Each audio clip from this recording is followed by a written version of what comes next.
Hello, welcome to everybody. Is anyone there? I hope so. Hello, Whisperoon Green Tea. Just waiting for people to join at the moment. Looking forward to going through what was a fascinating conference, the Occult Conference, which was held in our home from home in Glastonbury. You see the picture from the website that's on display there. So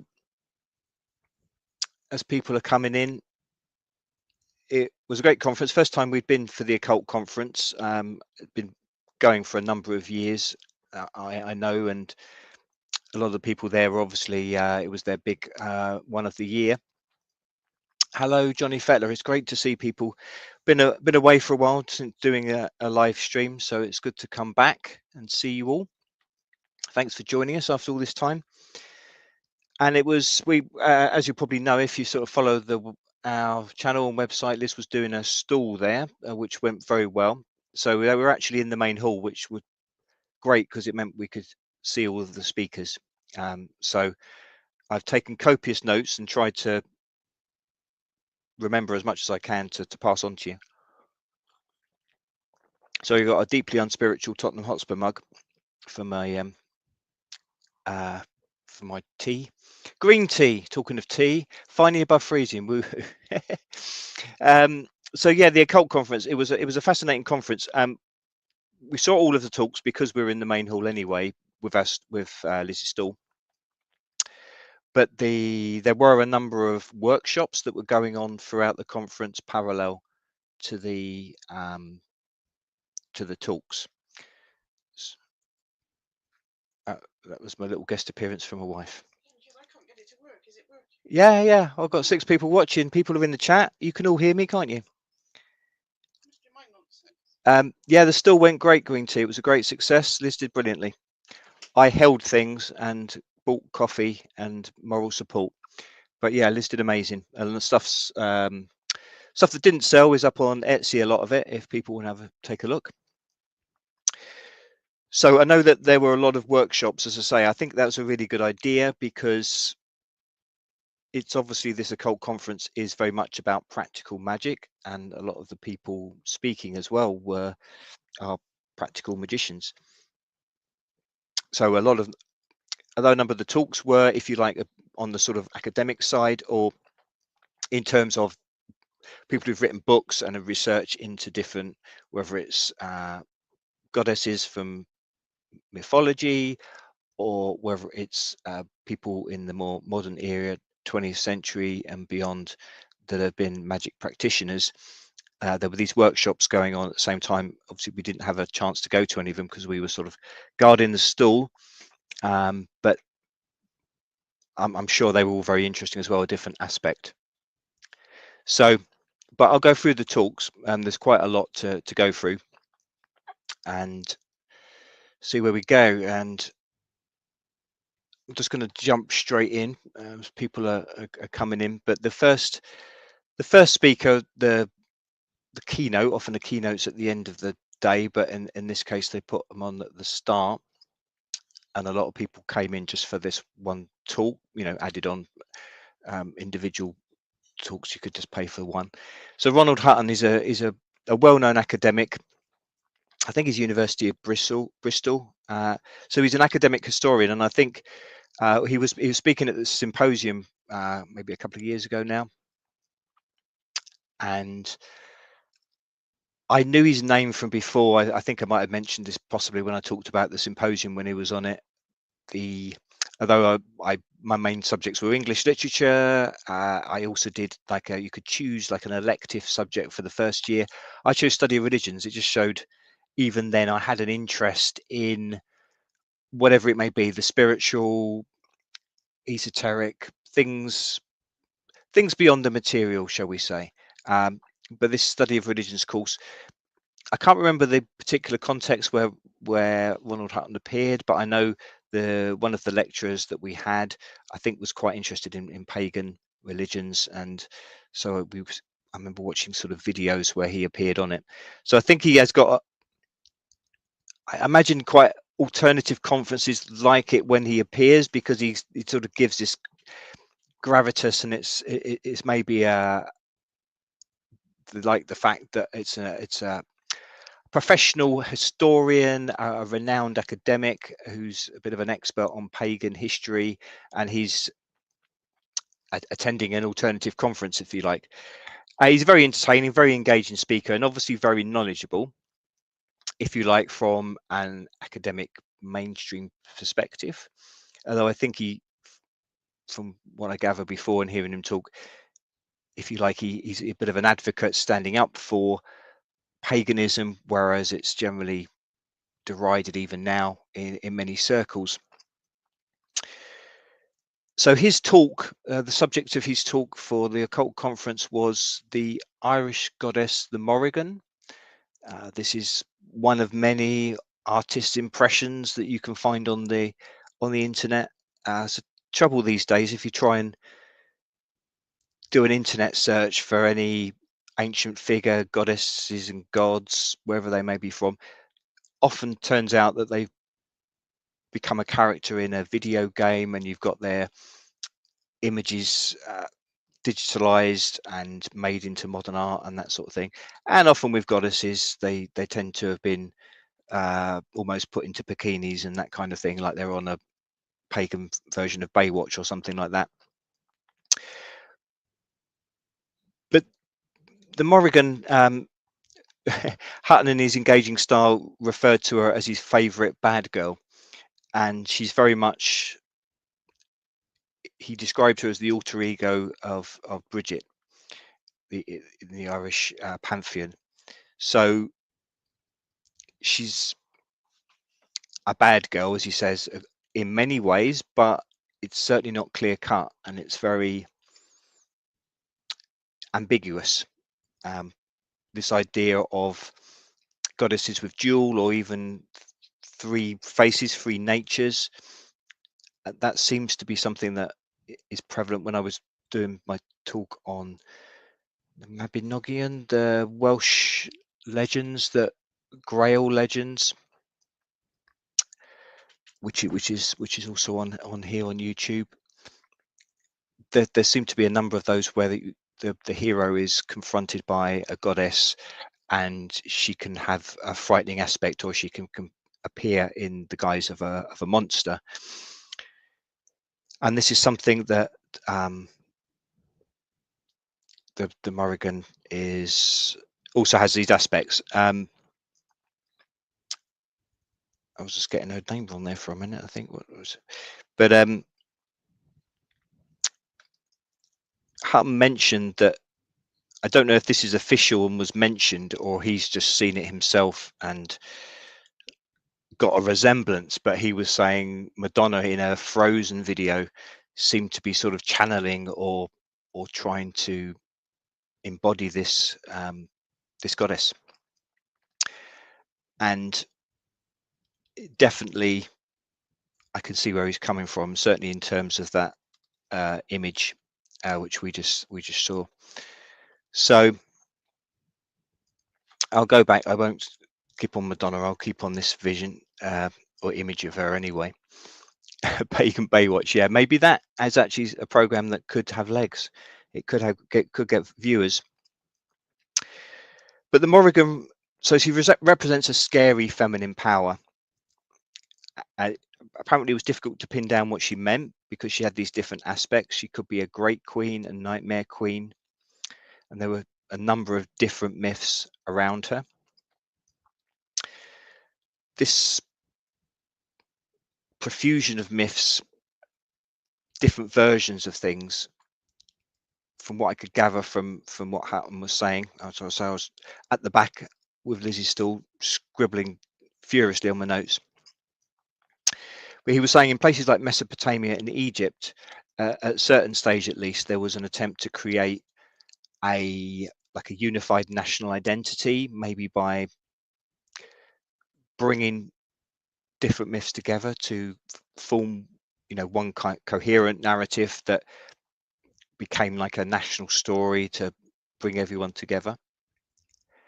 And he said this never really happened in Ireland. In a similar way, he said to Greece, which was all these different separate island nation states within what is now the modern Greece. Ireland remained as a number of separate groups, tribes. So he said there was never a coherent pagan mythology. I suppose there were different forms of maybe the same goddess or similar ones, but they kept their independence, these pagan tribes, within what is now Ireland. So the Morrigan was a war goddess. She had like an outer circle of spirits of battle. These were embodied in carrion birds. She's pictured there with a I don't know if it's a crow or something like that. And apparently there's like a physical reality, if you like, behind sort of mythology when you have the carrion birds, and you make sense how people of the time could see them as being connected to the spirits of battle, because often these birds would follow soldiers when they went into war. I guess they knew that there was going to be bloodshed, there was going to be death, and there would be something for the carrion birds. So they would fly above the soldiers when they're going into battle, because they knew that's what was going to happen. But the spirits in the legends didn't feast on the dead. It was more that they wanted to just watch when happened, like it was a spectator sport. Hutton said there were 5 main war goddesses in Irish mythology, and I think they were like a sort of a group. They fought with magic to defend their people, the Irish gods. Hutton said, like in Egypt, magic was neutral. It was a legitimate power tool. It wasn't, well, even destructive magic. It wasn't regarded as evil in itself. It was something that could be used for whatever. He said it in both cultures, in Ireland and in Egypt, they didn't have a sort of a witch figure, witch as in the sort of evil witch that you think of in say British culture, which has been given this persona of being bad, and became, obviously particularly with witch trials and things like that, as a pariah and antisocial figure.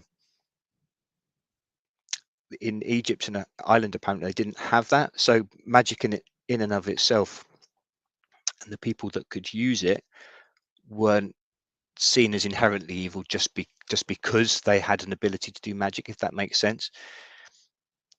But I guess, as I'm going to go on to with other speakers, that's the crucial thing. It is intention, and I think it's worth going into, because there's, I suppose, in some ways, a hesitancy with someone like me going into an occult conference, because so much of what I've looked at is so many references to how people using the occult and secret societies that have esoteric knowledge, and whether it's in the past or in the modern day even, and so often it's connected to the people that are controlling us and doing bad things and responsible for all this agenda stuff and that sort of thing. But I guess the critical thing is it's the intention of the people using it, and this knowledge can be used to get personal enlightenment, if you like, for want of a better word, be transformative in a positive way, make positive changes in the world. But obviously it can also be used negatively and destructively. So it's not the magic in and of itself that's the issue. It's how the people use that knowledge, use that ability. So this group of 5, there's I'm going to maul the pronunciation, so apologies to anyone of Irish, Celtic, or any sort of other backgrounds. So Beenet, wife of the war god Niet. She's not described much apparently. Nemain has an effect of causing panic. I think she might have been the one where she tended to not go into battle as such, but just to like in the soldiers' camps beforehand. So I suppose in a way that she might be a goddess who's representative of, you know, a natural fear, anxiety that people would have before they're about to go into battle and possibly lose their lives. So perhaps that she was a goddess that came to represent that. There was Macha, who was a tragic wife who gave birth to twins connected to Ulster, what's now in the north of Ireland, I believe. Again, different versions of her, that goddess. A gentle version and a red-headed warrior. Then there was the Bab, B-A-B-H, I believe, the spelling, which is also the name given to a species of carrion crow. So it's got the association again with these carrion birds, the blackbirds like the crows. And again, this goddess also goes from being an ugly hag to a beautiful queen. There was some mention, I think I'm going to mention it a bit later on as well. I think someone asked a question about the connection with Grail legends. Again, like I mentioned before, it does seem, I get this from what I've been reading. It's so often the case that goddesses do have these different opposing aspects. But Morrigan was something extra to the other goddesses. She made prophecies, and they were greater than about war. They were actually like a end of the world type prophecy. So she has some extra power within the pantheon. But again, similar to what I remember reading in descriptions of Grail legends in the Welsh versions, and obviously there's not much water between. I think it was made a point of in the question. There's not much distance between Wales and Ireland, so there's definite interrelationship between the peoples and their legends. But she attempts the seduction of a hero. He refuses her. Then she sends these animals to, I think, attack the hero to get revenge. She maybe becomes a monster herself. There were a lot of Grail legends that I read when you had these different aspects of the goddess, and the goddess could transform into a monster or to something evil and destructive, at least, to try and stop the hero going on their journey, their quest.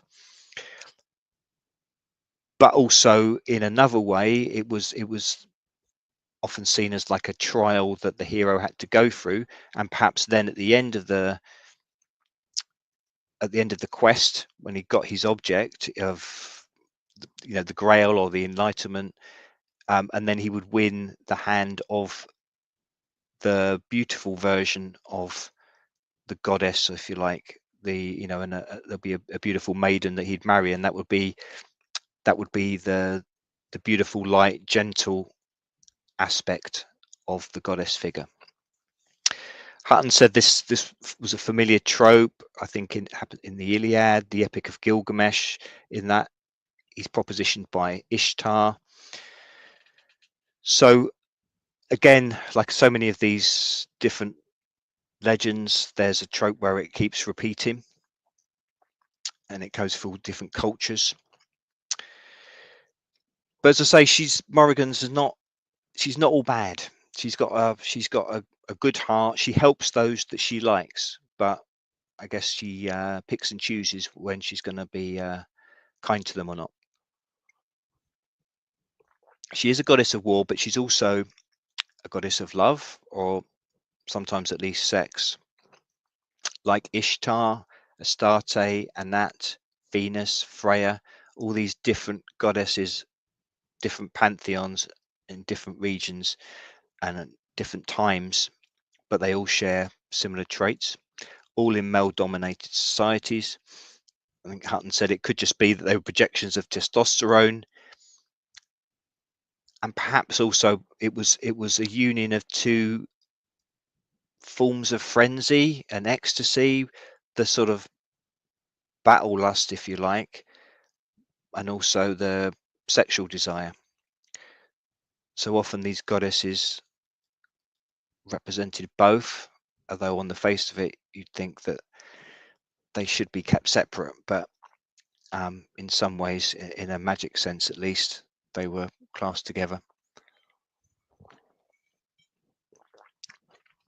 Hatton was asked about, I think this was in the questions afterwards by somebody, about a comparison with Morgan Le Fay. So as I then go around to back to Grail legends, he says something about he didn't see a link between Arthurian legends and pagan deities. So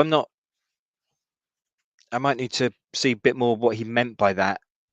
I mean, I suppose the Mabinogion isn't King Arthur as such. It's these earlier versions of, if you like, Grail stories. So maybe he's not referring to that. Maybe he's talking about these later Arthurian legends, and maybe by that stage it's got to it's been transformed to something different. Morrigan was never Christianized like Bridget. So as with so many mythologies, gods and goddesses, they became Christianized. That the names got twisted, but they became saints and that sort of thing. So the Christianity, as they did with festivals and a number of sites or locations, they assumed these things to, well, I guess, try and harness the power and also keep the people on side that worshipped and followed these beliefs in pagan times. And when the Christians took over, they wanted people to be on board with them, so they wanted to just incorporate the deities and the folklore into the Christian belief. And a lot of these early medieval tales, which were written about the Morrigan and these other pagan gods of Ireland, they were written in the monasteries of Ireland. So they were written in a Christian background. And he was saying, these people would be spending hours in prayer to a Christian god throughout the day, but then they would go away and they'd be writing up these tales from the oral legends of the Morrigan and other gods and goddesses of Irish legend. But the Morrigan never did get Christianized like Bridget. I think who became Saint Bridget, I believe, a version of the Irish goddess. But Morrigan kept. There was obviously something a bit too dark and dangerous about her. So she kept herself a pagan, I suppose. So maybe I can see why Hatton would quite like her, but she seems to have that sort of warrior goddess element, which I think someone else on a question asked Hutton if she was, I think, was trying to compare her with like the Valkyries in Norse legend, and I think he was saying there was a certain overlap there or similar sort of sentiments behind those two figures. So yeah, the Morrigan, not something that I was familiar with the Morrigan, but she's a fascinating goddess, an interesting pagan deity, and yeah, maybe more to come on her. So the next, There's Madonna again. She wasn't speaking. The next speaker was Brett Holyhead, one of a number of Welsh young Welsh people there that were talking on the first day, and he was talking about the mystical legacy of Hathran, also known as Sabrina. Now, this is a statue of Hathran. So she is the goddess associated with the River Severn. So this was all around the waterways of the River Severn, and that sort of it caught my attention in a bit of a funny way. In that where I used to live, where I grew up on Essex, on the edge of London. I lived in a road called Severn Drive. There was like an estate, and all the roads there were named after rivers. And the road I was on was a big sort of semicircle, and that was called Severn. And that's basically what the River Severn is in terms of. I know green tea and other Americans listening. It's not really gonna compare with your Mississippi and other great rivers around the world, but it's quite a significant waterway within the UK. And as I mentioned, the speaker was from Wales, and he was referring to the fact, as you can maybe see there. So this is a map of the river, the River Severn. As you see, it goes into a semicircle, and it's right. Basically, it skirts around the border area between Wales and England. So it's sort of in this liminal space between the two countries, and it actually crosses about 3 English counties: Shropshire, Gloucestershire, and Worcestershire. So the deity that was attached to this river from pagan times, Hathran, she was seen as like a sovereign queen of the Welsh marches. This area that was, as I say, in this liminal space between Wales and England, and the people of this area, they tended to be frowned upon by, I guess, by people who regard themselves as true Welsh people. The people in this area around the Severn were often called rude names, called that they had incestuous relationships, and called slags and various other things, probably partly because they were seen as maybe being tainted with being part English, or somehow on the a verge, not fully Welsh, I suppose, perhaps, in those sort of weird rivalries. You get local rivalries and that sort of thing. But in terms of being a deity of the river, a deity of water, water is so often seen as a portal, if you like, or something between worlds, because it's of this liquid element, the reflective nature of water. And obviously, water is this incredible substance that can be three different states: liquid, solid when frozen, gas when it heated to steam. So it's something that represents another liminal state, I suppose, between worlds, as well as I say, in case of this particular river, the geographical liminal state between Wales and England. But there's also another name given to it, or given to the deity rather, and that's Sabrina. And this was a name overlaid upon the traditional name of the area, from the area, Hathran, and it came from Turkey. And this was, or what is now Turkey, back to Turkey again. And this happened when it was the Roman expansion. So when the Romans had control of Britain, and when they'd gone into what's now Turkey. And I think a story of maybe a similar deity or something like that came across and was named. They renamed the river deity Sabrina. So in Geoffrey and Monmouth's History of Britain in 1136, there was a tale, this Sabrina, there was an ancient warrior called Brutus who was the leader of a band of Trojan exiles from Italy, had fled to and settled in ancient Britain. He ruled Britain for 24 years, and on the death of Brutus of Troy, the legendary second founder of Britain, his lands were divided into 3 parts, 1 part for each of his sons. The eldest son, Locrinus, took the part which is now England. The second son, Camber, took a part which is now Wales, and the youngest son, Albanac, took a part now known as Scotland. During this period, Britain was invaded by the Huns under their chief Humber.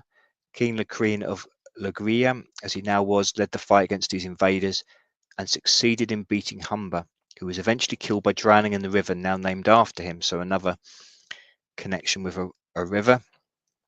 The Huns had a princess, Astrolides, who after the battle was captured, and on seeing King Locrine, they fell in love. But Locrine was already engaged to Gwendolen. It sounds familiar, Gwendolen, doesn't it? And daughter of Corineus, and such a scandalous thing couldn't be allowed to happen. The queen was threatened by Corineus by a battle axe, and thus forced him to marry his daughter. King Locrine couldn't give up his love for Astrildis and secretly kept her in the palace near Albemarle for 7 years. Locrine fathered 2 children, a son, Madan by Gwendolen, and daughter, Saber, which was also known as Sabrina in the Romanized language. Following the death of Corineus, Locrine divorced Gwendolen and lived with Astrildis and daughter Saber, Sabrina. The jealous Gwendolen raised a Cornish army against the king, and Locrine was killed in battle. Gwendolen then pronounced herself ruler of Britain for their son Mardan. And I think Sabrina was then supposed to be drowned in the river, so then became the deity of it. That was a newer overlapped legend. Brett was talking about the more general idea of goddesses of the natural world and how that got reawakened in the Romantic period in the UK.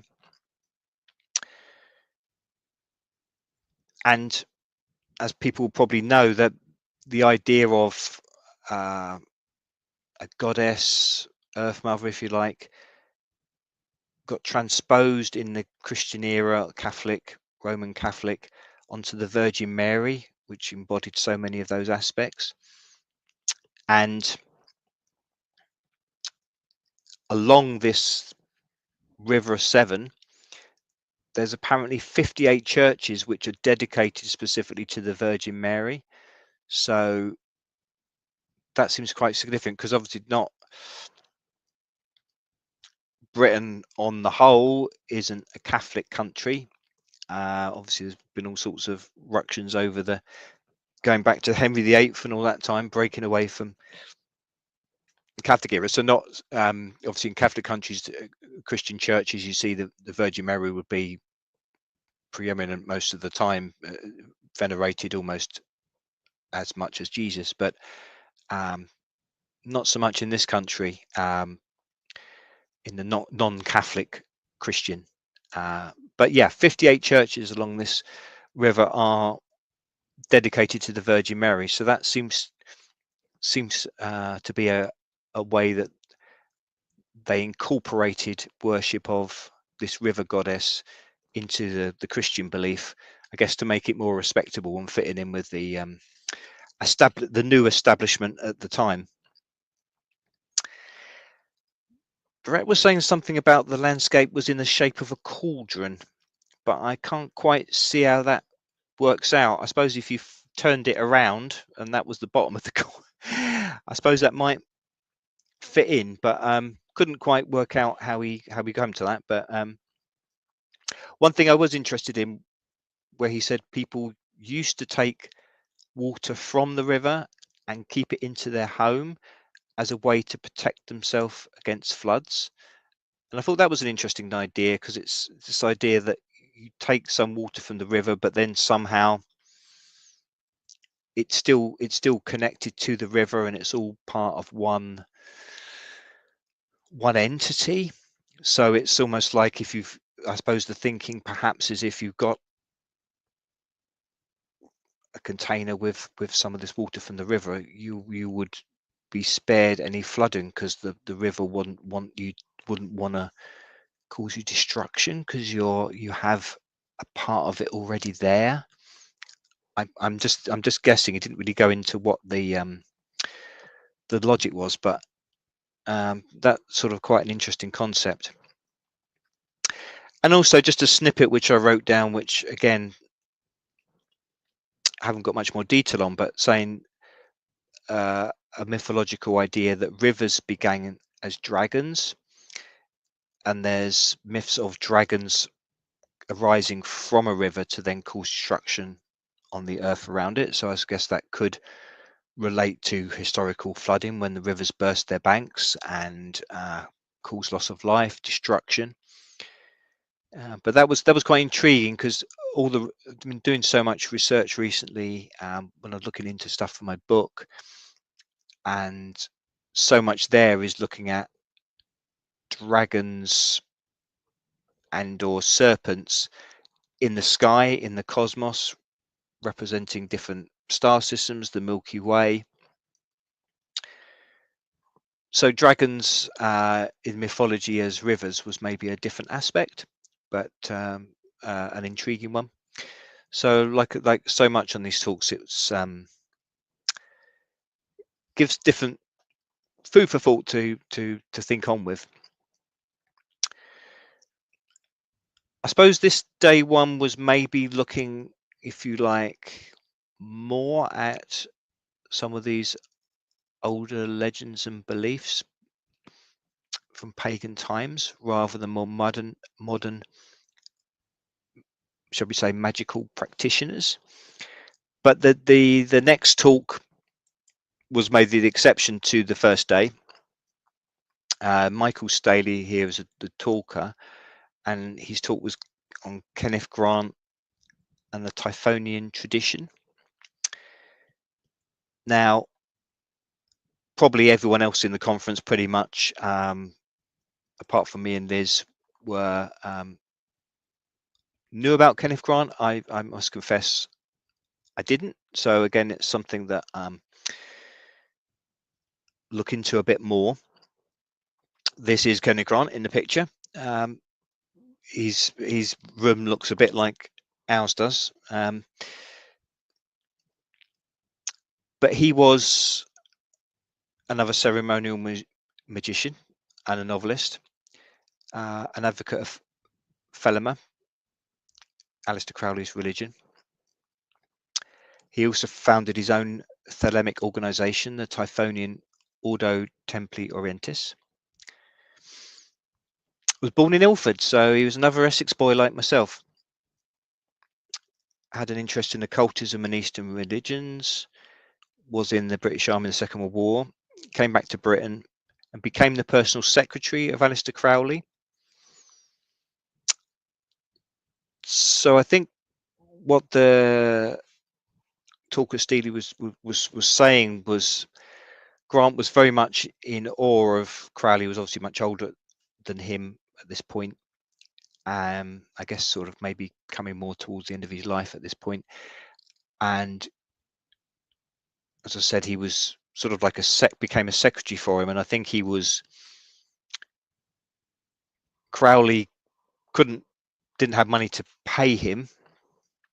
So he was sort of like an unpaid servant, if you like, but he was wanting to do it so he would learn from the master, learn his wisdom, his magic knowledge, etc. But as I understand it from the talk, Grant felt that Crowley sort of was becoming a bit overbearing and unreasonable, and he eventually, I think after pressure from his family as well, who didn't want him sort of working for this older guy for no wage, and he pressured him into resigning, which he did in June 1945. He had been sort of living in this Netherwood place with Crowley. I'm going to be honest with you, I didn't take many more notes on this particular one. I mean, he's someone I'm sure is a fascinating figure, and certainly an important figure in 20th century occultism within Britain, but I confess I didn't pick up much more in terms of the um, what I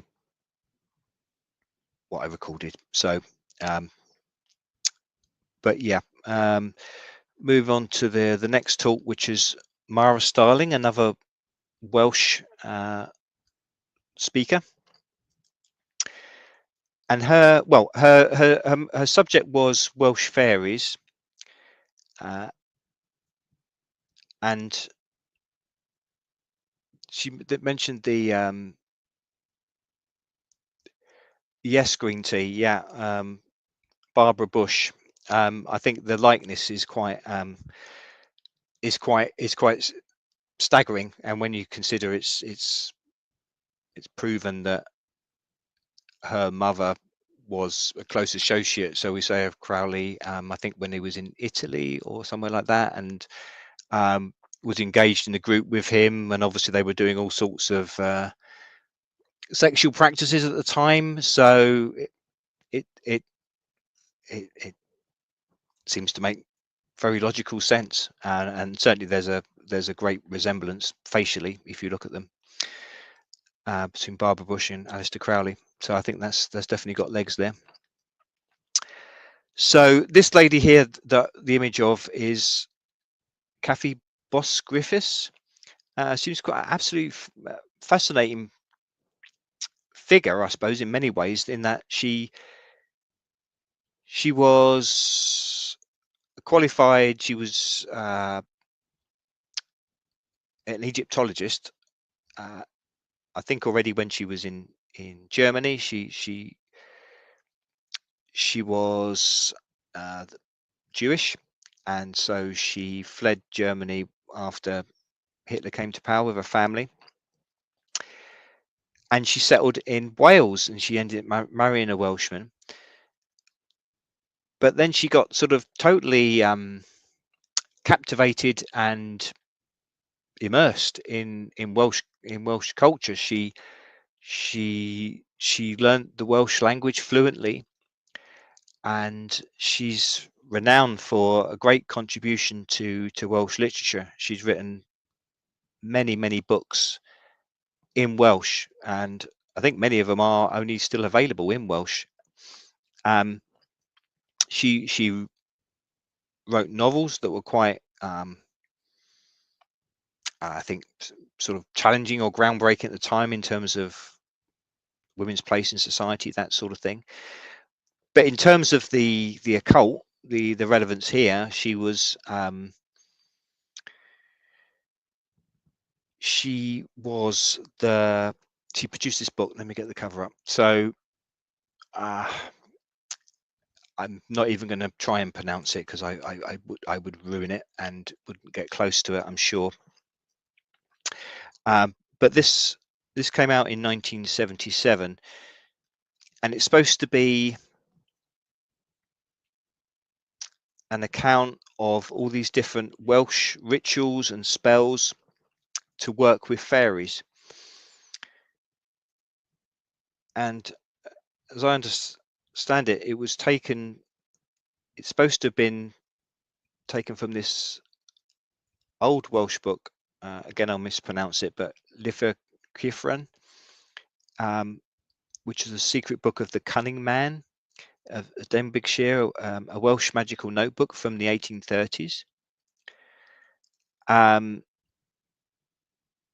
may be transposing things, but there was so much knowledge was supposedly came from this lost book, and but that is the thing. Now it's now become lost, and no one has a copy, and no one knows where it's gone. The Cunning Man, I've heard, I haven't seen it, but I know Mark Windows on the World did a documentary about Cunning Man. I think mainly around England, London, I believe. One of these things that I've been meaning to watch for a long time. But this is obviously about the Cunning Man in Wales. In Welsh language, Dyn Hysbys. So the Cunning Man, as I understood it, was if you like, a working man's wizard. It was someone who had practical magic knowledge, but it was very much a working class thing, and it was something for the peasant, the poor, the working classes, and someone who could help the poorest people with bits of magic that would maybe heal them or do something positive to try and change their lives. And it was they were important figures at the time, but obviously ones that were frowned upon, and again, with sort of Witchcraft Act and that sort of thing, would have been executed were they found out in many eras.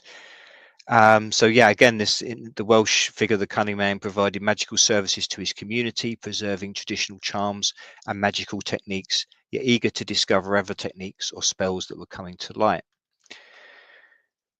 The speaker made the point that fairies are nothing like the more modern sort of Victorian, post-Victorian image. This sort of Tinkerbell, which I suppose goes back to, or I suppose Ariel goes back to Shakespeare, but yeah, the sort of the Tinkerbell idea, the fairies with wings, and is it the Cottesloe fairies, that sort of forgery thing with those pictures. But yeah, this idea of fairies, little cute things with dainty wings. It was quite funny actually when we went to see the last time we were in Glastonbury. I guess it was before this, was seeing the talk with Thomas Sheridan and Maria Wheatley, and that was on a Sunday, and the night before in Glastonbury had been the Fairy Ball, which they have a couple of times a year, I think, maybe, at the town hall, a big party. We couldn't get anywhere to stay because it's full of wannabe fairies, and they all get their pretend wings on and stuff like that. And Thomas Sheridan was saying if they were having a fairy ball in Ireland, it would be like a ball of serial killers. And again, there's obviously a crossover between a similar thing in the mythology of Ireland and Wales, because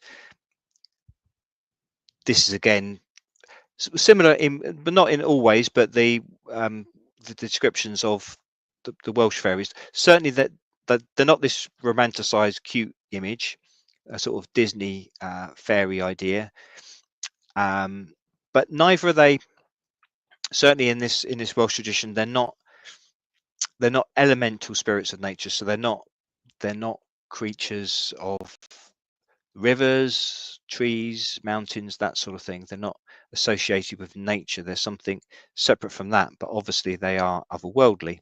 So in Welsh is I Twylwch Teg, the fair family. But as Mara was sort of saying, they were maybe just given that name, called that by people, because you had to keep on the good side of them. So if you called them anything more derogatory, they might get their revenge and do something nasty. So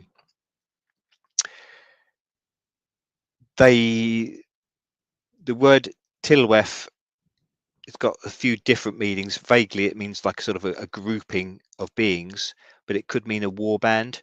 So it, as I say, they could certainly be aggressive, these fairies, and you wouldn't want to piss them off.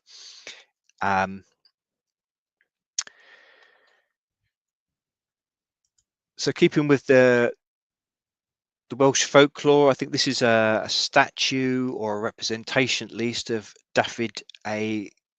Gwilyn, an important 14th century poet who was responsible for putting a lot of this mythology into words, if you like.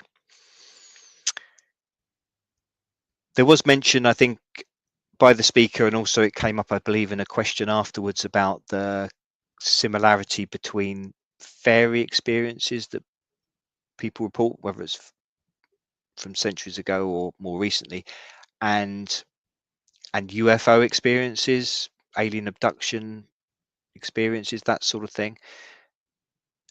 And I think the speaker was just agreeing, they could well be the same thing. It just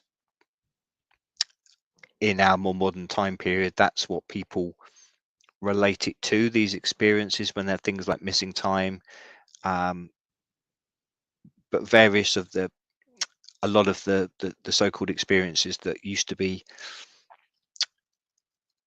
blamed on or given credit to fairies would now maybe be considered to be an alien intervention, alien abduction, something like that.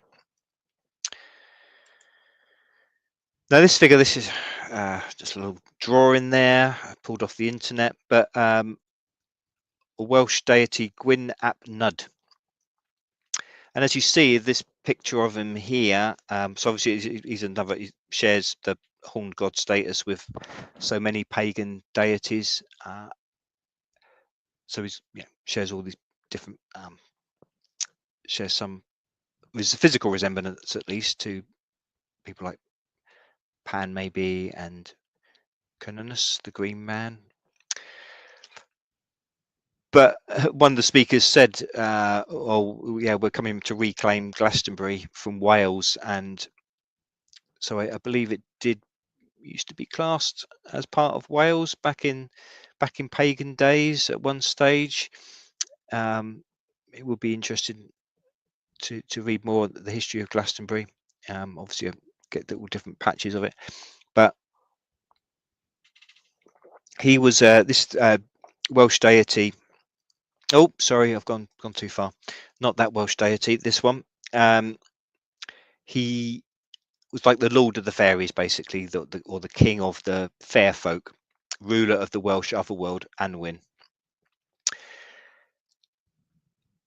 He was described as a great warrior with a blackened face, so associated with the otherworld in medieval Welsh literature.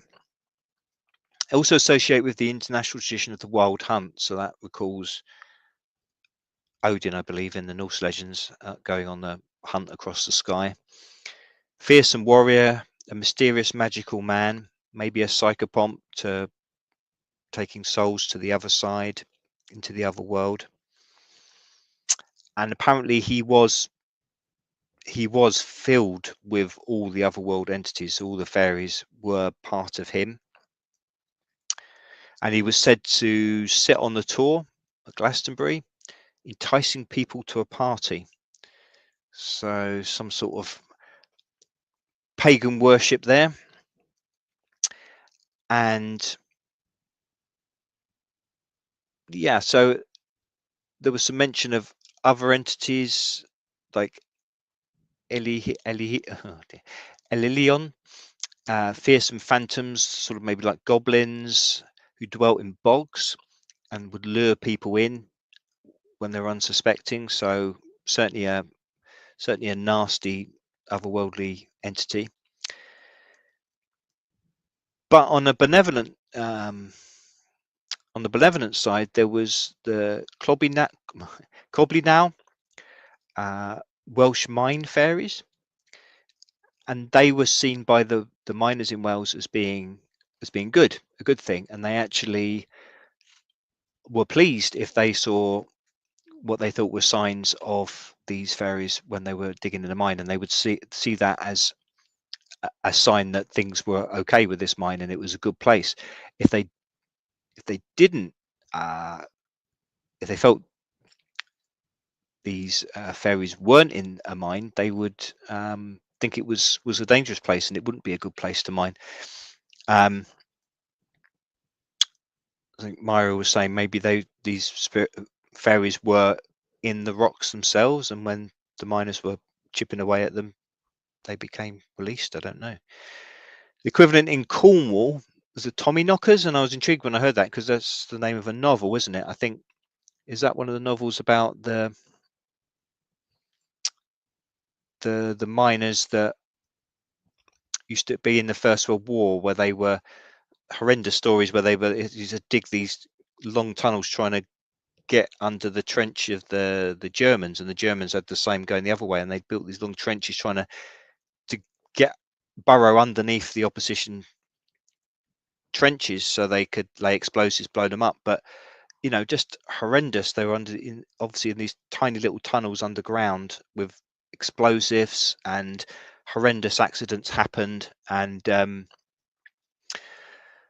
yeah, that's a fascinating whole other story. But yeah, when there was mentioned that these Cornish mine fairies were called Tommyknockers, I realised why they had the name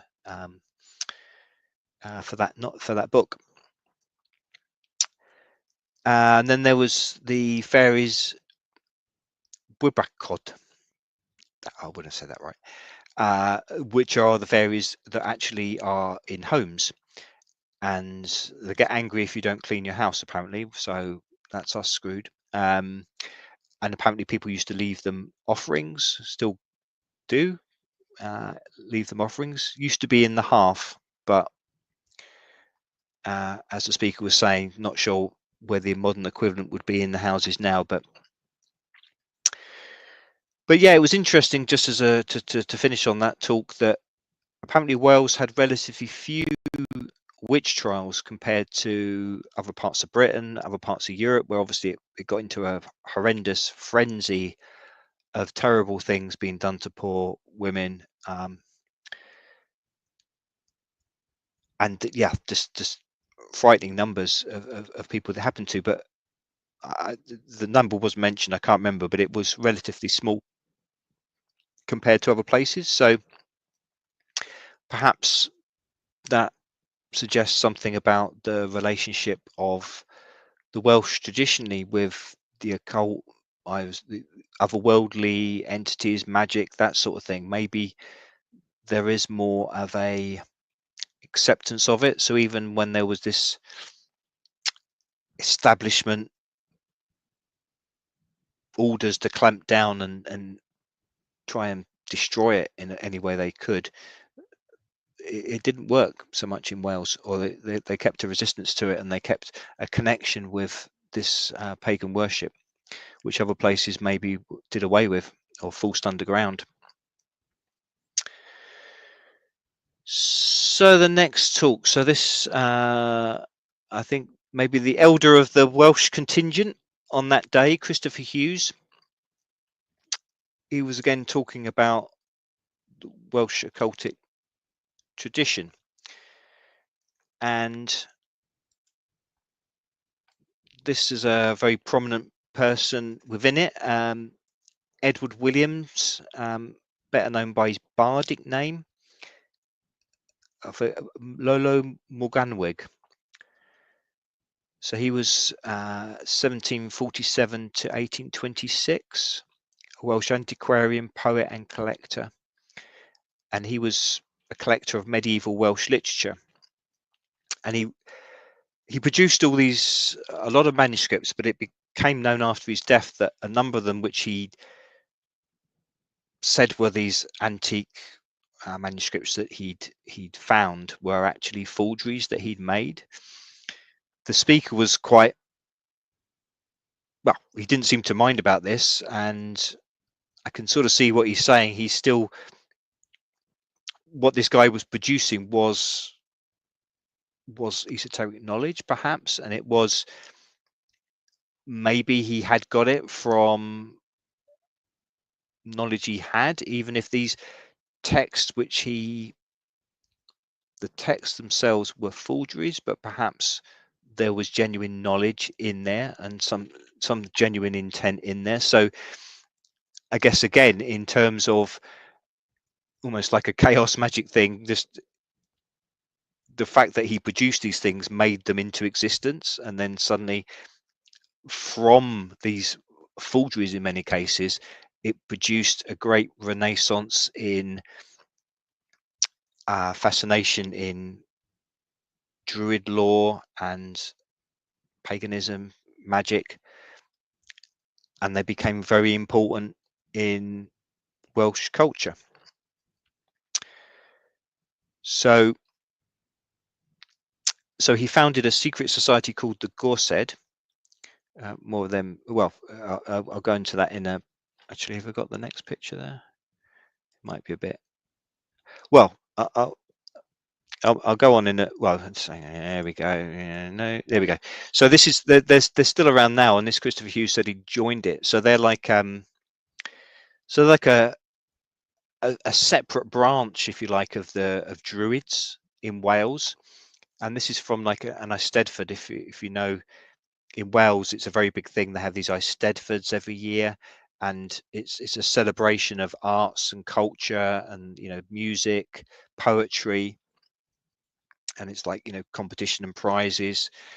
And still, this body, the Gorsedd of these Druids are have a prominent place in these Eisteddfods. And this Christopher Hughes said he'd now joined them, so they'd become, I guess, an establishment thing. They were just, this is something that's part of mainstream Welsh culture, the Eisteddfods, but they've retained this esoteric nature as well. They got secret goings on, and they're supposed to be harbourers or people who are keeping these ancient laws and that sort of thing. So it's maybe it's blurring the line of, I think the phrase the speaker used was culture and occulture.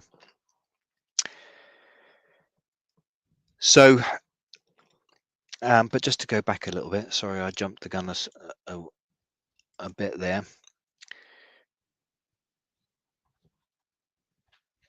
Just to mention this chappie again, so just to go a bit further on him. So Edward Williams, he apparently was sickly for most of his life, so he used to have a lot of laudanum.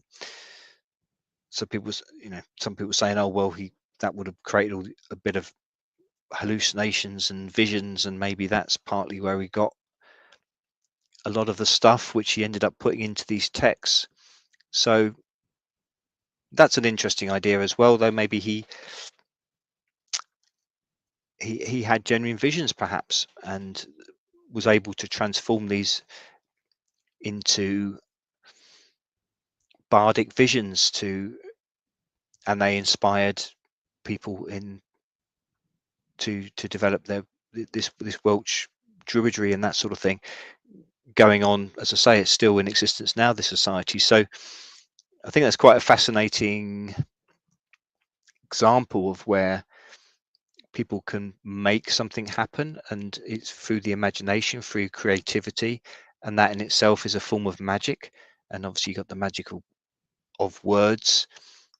So by making a forgery, he made something a reality.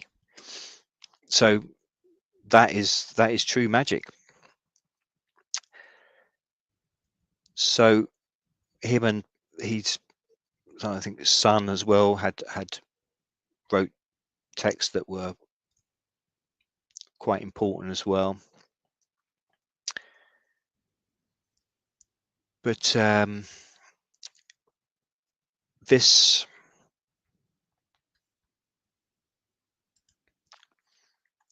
I think he maybe came up with this symbol, so which is still the symbol for this Gorsedd, and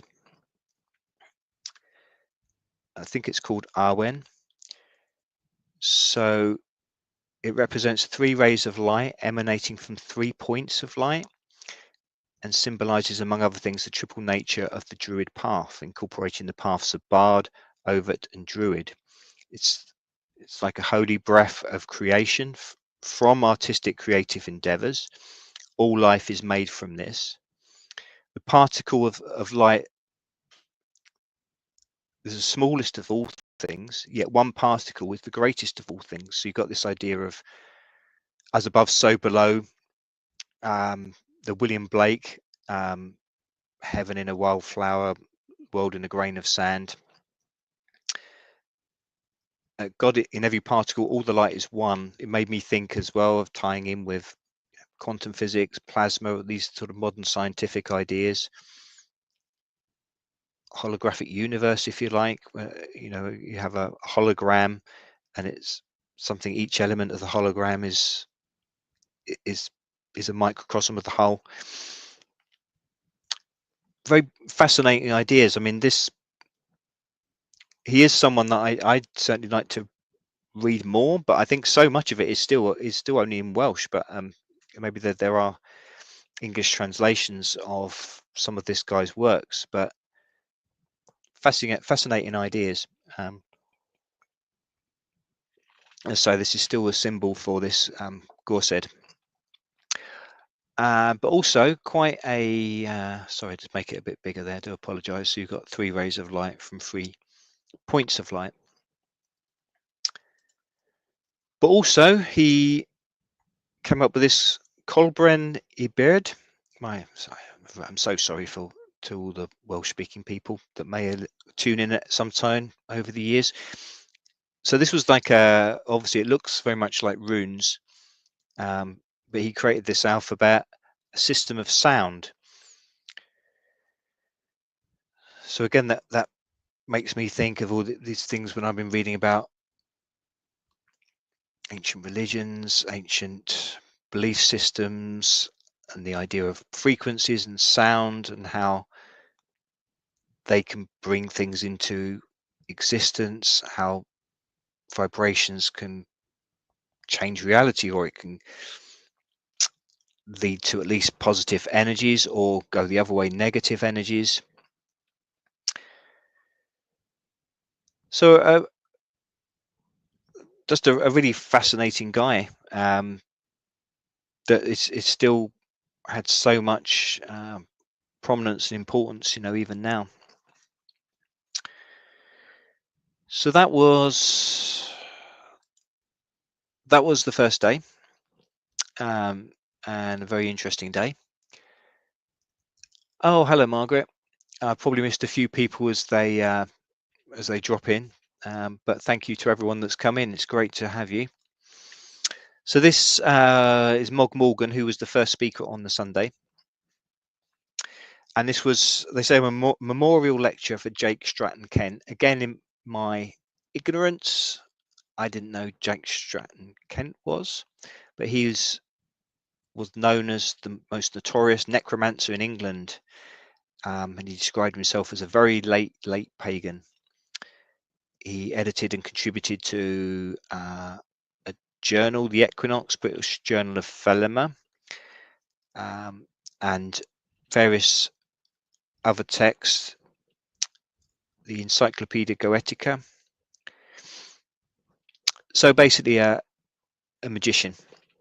And Mog Morgan as well, a practicing magician and writer, and he's got his own website. I'll get to the name of it in a moment, but or YouTube channel rather. And I do definitely want to check it out, because I think in many respects, maybe because in terms of coinciding with things that I'm actually researching at the moment for my book, going over things from talks in the last year and some new books I've been reading. Mog was going in particularly to some Egyptian things, as I'll go along with you in a moment. So that was this may be the one that struck chords most with me on this, but out of all the talks maybe on the conference. So he said astrology is crucial to magic, and again this chimes with things that I've read, going back to when I was looking at history of alchemy in the J. Widener and Michael Bridges book about Falconelli's cathedrals and the Cross of Henday. But it was mentioned within that where it talks about alchemy as it has to be done at the right times of the day, times of the year, to have the right power, if you like, the right confluence of energies, shall we say, to make the magic work, or to make the alchemy work.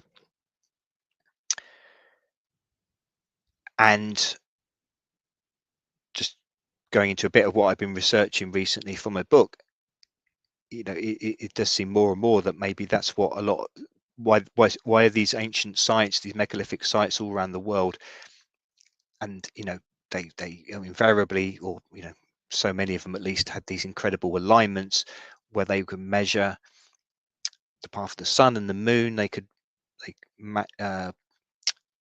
show these alignments for the crucial times, equinoxes and solstices.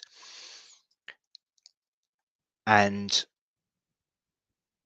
this is, and I think, a bit of a spoiler alert of what I'm going to go into in my book. Don't want to give all the good stuff away, but I think it is crucial that they did that because they knew that they wanted those alignments, so they knew when these, say, the solstice was going to happen, and when alignments maybe with other things happening in the cosmos, and that at those times there would be the most concentration of energy, so that's when they knew that they were going to do the certain rituals, and they would be aligned with, you like, with the light of the sun maybe, or the moon at certain times, and that was going to give them this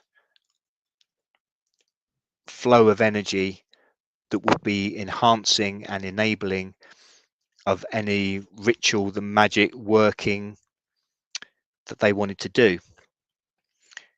And I think it is it's a definite path transition from the rituals, and then the megaliths, the constructions, the carvings, everything that was built, and then the symbols that then got eventually put onto paper after coming from rock, and then became words into language, became myths, became legends, and became spells and magic, and it is all part of a continuum. So I think this talk was very much along those lines. So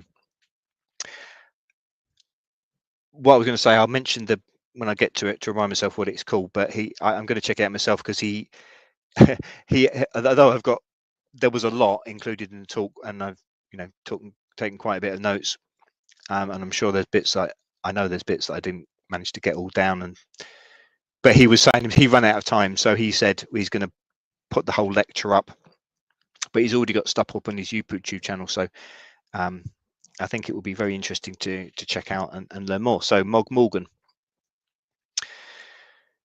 So right, Jason Elgins. Well, let's get there in a second.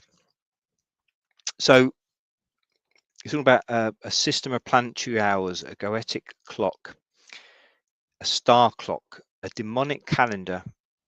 I didn't quite get to maybe where the demonic element comes in, but that's something, like I say, I think go into his work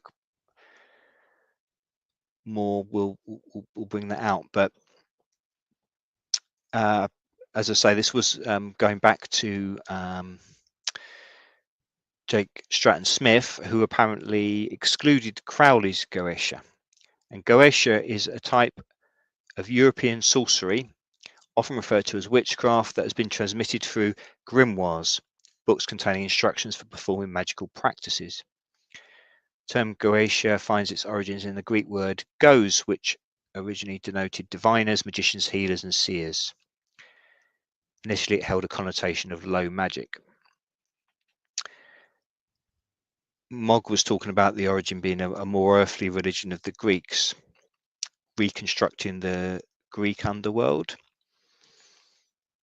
So how we get to Jason the Argonaut, so this is like the 60s film. I am interested in the light of what I'm going to say, because Christopher Nolan, I understand his next film is going to be a version of Jason the Argonaut, Search for the Golden Fleece. So that's going to be interesting, because I think that there's definitely all sorts of layers of, whether you like, alchemy, magic, all these different things, along with the classical legends of Greece. So apparently Mog was saying that the Jason the Argonaut's Golden Fleece from the Greek mythology is their version, like a translation, if you like, of or reinterpretation of the Egyptian books of the underworld. Which I think I remember Mog saying that the Egyptian Book of the Dead isn't one of those, that these other texts, but the Book of the Dead is the one that people know of or know the name of. So in Jason the Argonauts, they apparently crossed the Sea of Marmara, which is in modern day Turkey. I know, I can't get away from Turkey, can I? It all keeps popping back. But I just thought it was quite interesting, really. It's like an inland sea, in obviously what's modern day Turkey, what was Anatolia, and I think that's where a lot of the Jason the Argonaut story takes place, where they're finding the Golden Fleece and journey to the magic of Thrace. So you've got the Aegean Sea there, I suppose, over to where the Greek islands are and the Black Sea there, and it's quite. And then where we've got Istanbul, so it's on that cusp of the division between what's now considered Asia and Europe. But yeah, I don't know, something about the placings of it just intrigued me, so I chucked in a little map of it there. So Jake Stratton constructed his own symbolic world of Goetia. A ritual for one's own guardian angel, I wrote down, which was interesting. A procession of demons in space and time, so that's where you get a demonic calendar. This made me think of Tibetan Buddhism, what I understand of that, which is not much more than that. But as I read it once, Tibetan Buddhism was like a pantheon of gods and demons, but they were all on a different level of reality, and it was again by workings, if you like, within these different gods and demons. It was maybe aspects of consciousness or psychology, and you could work things out and make transformations. I'm probably completely missing a lot of something again that I want to look more in. And Eastern religion again is little mentions of that have been in what I've heard recently. The talks with Sheldon Moore that he's done with Jay Widener on Jay's channel Reality Check on YouTube. I do recommend those. Liz found those, and again, it's one of these things where it's like, wow, that connects in with a lot of stuff that I've been researching. So I think there's a lot of things he said that make sense, bringing in all these different ancient religions and the ancient sites.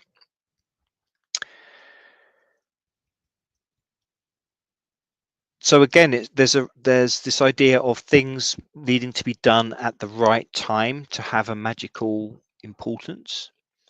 The first hour of the day is most important in the day. If you're going to do a ritual, it has the most energy, the most power. Now, again, check out Mog's own channel, and maybe these things will make more sense because I had to sort of hastily scribble notes. But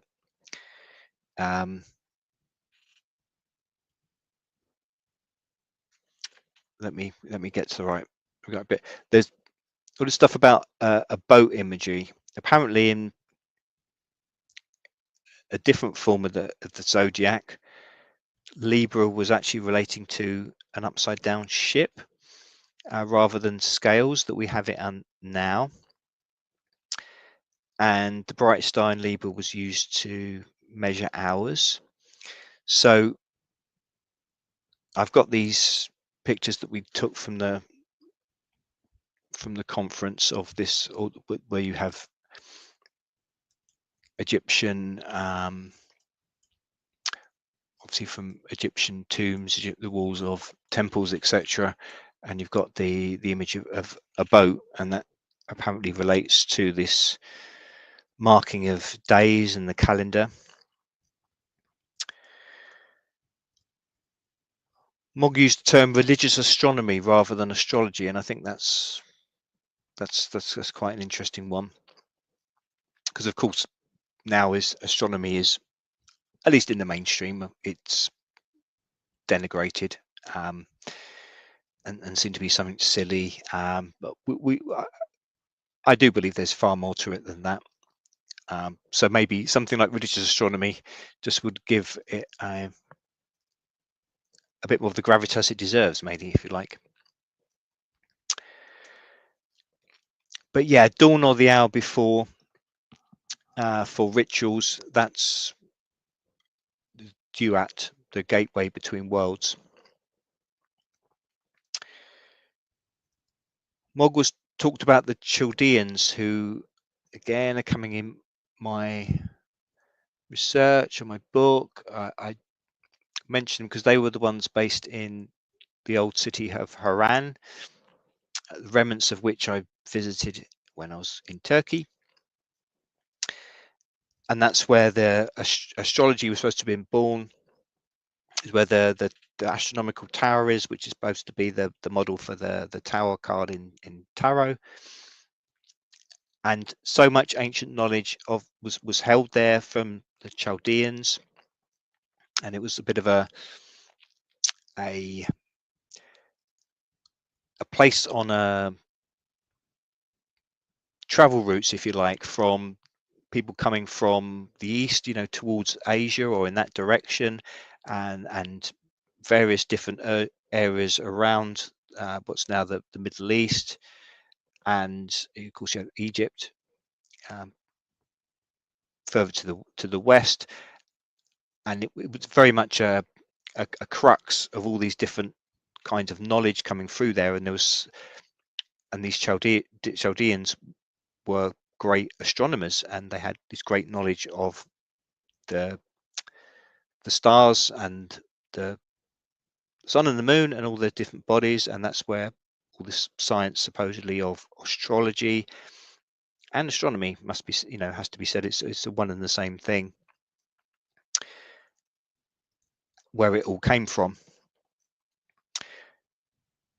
So the Chaldean oracles have 7 sacred planets, and they had these repeats on these different, they noticed of these cycles where things went, some of them massive cycles of huge long periods of time. In Mog's opinion, the Greeks made things more accurate. He was saying about the Egyptians, they weren't so accurate in their measurements.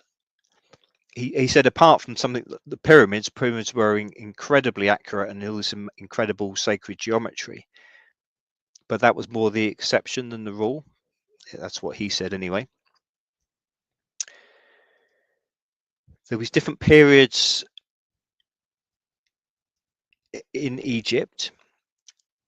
The third period, the Ptolemaic, I believe, there were these different foreign influences from the Greek and the Chaldeans, and that's where more they got what we now know as the zodiac came into Egypt, but they had different systems before that. So this belief system, that Nabuan influences the decanal system. So I think they have a 10-day week, and these different features in the sky to measure time and watching the stars rising, transits. Mog referred to it as being more magical than the zodiac. But also he talked about this Egyptian culture being like a tantric, because it's body knowledge. And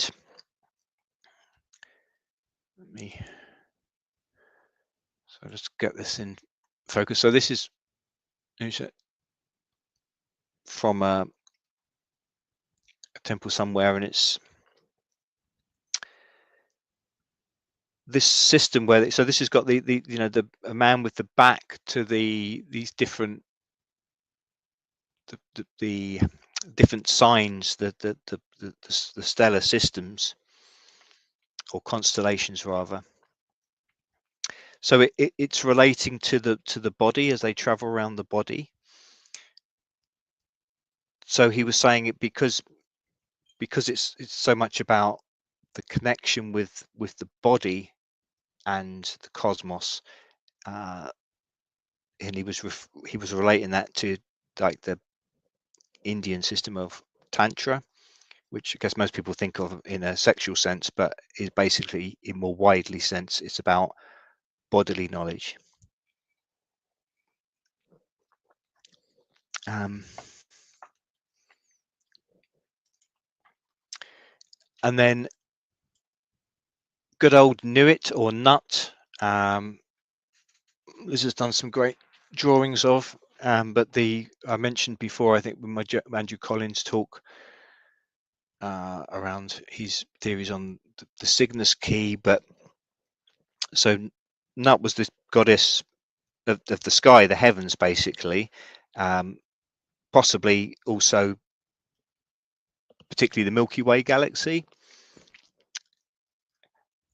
And in this engraving here, I think you have her swallowing the sun there, and then the sun coming out of the other end, maybe after she's given birth to it. So just representing the transits of the sun and the different positions across the sky. But on this particular drawing, as others, you have this god, the deity Shu, which is who is holding up the sky, and he's like this creative force, and without him, nothing material gets created.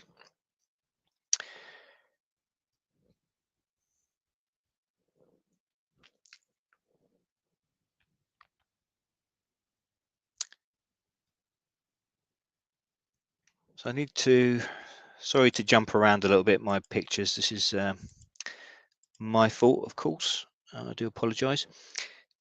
This is quite amazing, because just in this gap there is the so this is the temple of Hatshepsut. I'm just ruining so many ancient languages today. Who was like a female pharaoh or king. She was one of the few that actually ruled in her own right, and she was supposed to be one of the greatest rulers of Egypt. So this temple, amazing. It's right up, just I think it's in. Oh yeah, no, it's in the gap there. So it's basically in the middle of the cliff. But underneath it, there's a tomb of Senemet. So that's where it's got all these. As he described it, as like the books of Nut, and there's all these different texts, basically. But at the time, they were engraved on the wall. And he was saying it wasn't a temple for people to visit as such. It was like some sort of store, a black box of all this knowledge, like an astronomical observatory as well. This facing the rising sun. I just noticed today, it's like come up in the mainstream news that they found a tomb of her husband, Thutmose II, and this is the first new tomb, or the new discovery of a tomb of a pharaoh found since Tutankhamun, and he was this Thutmose is the husband of Queen Hatshepsut. So I don't know, one of these weird coincidences, just suddenly that popped up, just been discovered, first tomb discovered since Tutankhamun, and it related to this queen that we were just hearing about.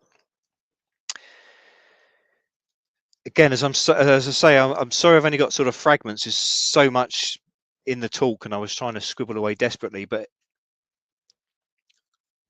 Mog was talking about this place and this knowledge, to saying you could trace all of magic back to this place, and he was saying the creator of Greek alchemy visited it. So it's it just, yeah, such a central place to so much knowledge. So I think there's a lot more, and as I say, I think I'll be getting Mog's book, as well as having a look on his channel. But yeah, it's funny with Greece. Sorry, not Greece. Well, Greece as well, funny enough. But Egypt, I've never felt drawn to it in the same way as I felt drawn to go to Göbekli Tepe, and many years ago I got drawn to go to South America and Mexico to see the ancient sites there. For some reason, Egypt, although for many people it's the one that they get drawn to more than others, for some reason this one wasn't so much. Egypt hasn't been that for me, but maybe that's changing, and I mean, you know, it's so obviously so central to so much that's come since, and it's a bridge of civilizations, I think, in terms of knowledge from maybe much older um, into what's gone through and then been siphoned through the Greek, and yeah, has dominated esoteric knowledge in Europe anyway, ever since.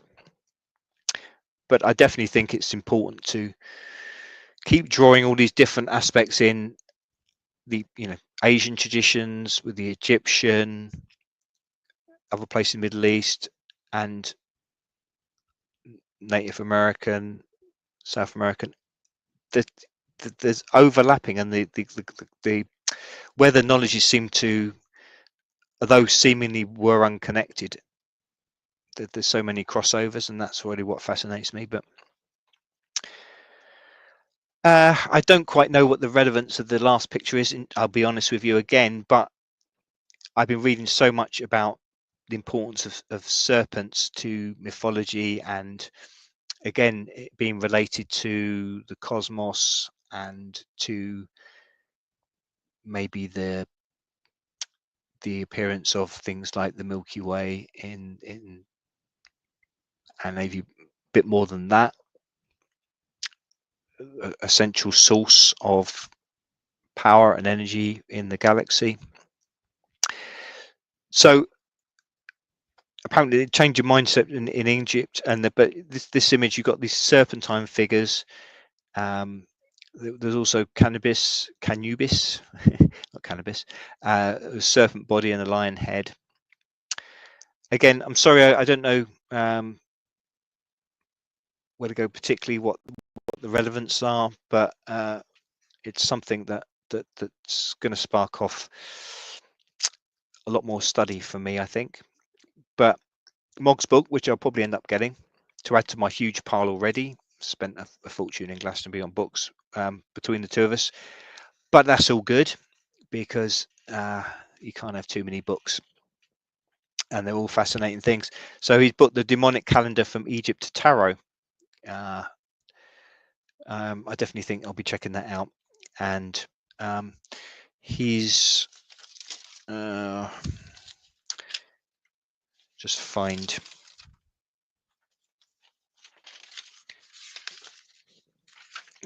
sorry, I'll find his YouTube channel later and pass it on to you, but yeah, it definitely seems. But I think these connections between the importance of time in the relationship to these alignments of planets and the sun and the moon, and the importance of those for performing magic or alchemy, some sort of, and just in terms of personal spiritual transformation. I think that is the reason why these places have such a developed such an incredible calendar. Okay. Egyptian magic with a K, of course, podcast on YouTube is Mog Morgan's channel, Egyptian Magic Podcast. So I do urge you to check it out, as I will be, because I was definitely taken with so much about his talk. Green tea, a serpent with legs like the Naga in India. Oh, thanks for that knowledge, Green tea. Oh, hi, Mab. Thanks for joining us. But yeah, no, I didn't know that. But again, like I say, there's all these overlaps with the Eastern knowledge as well. Like I say, somewhere like Haran, although obviously India was so far away and then China much further away, but the Silk Road, however long that's been going for, but like I said before, the Collins, well, actually not mainstream archaeologists now are accepting that the people that built Göbekli Tepe and Karahan Tepe, all those sites were originally from what's now Siberia and Mongolia. So yeah, there was migration and exchange of peoples and obviously ideas and knowledge from all that distance away to that region, and that was going on over 10,000 years ago. So more recently than that, of course, it stands to reason that there will be an exchange of knowledge between the Chaldeans, the Egyptians, the Vedic culture, religions, and philosophies of India, and then also the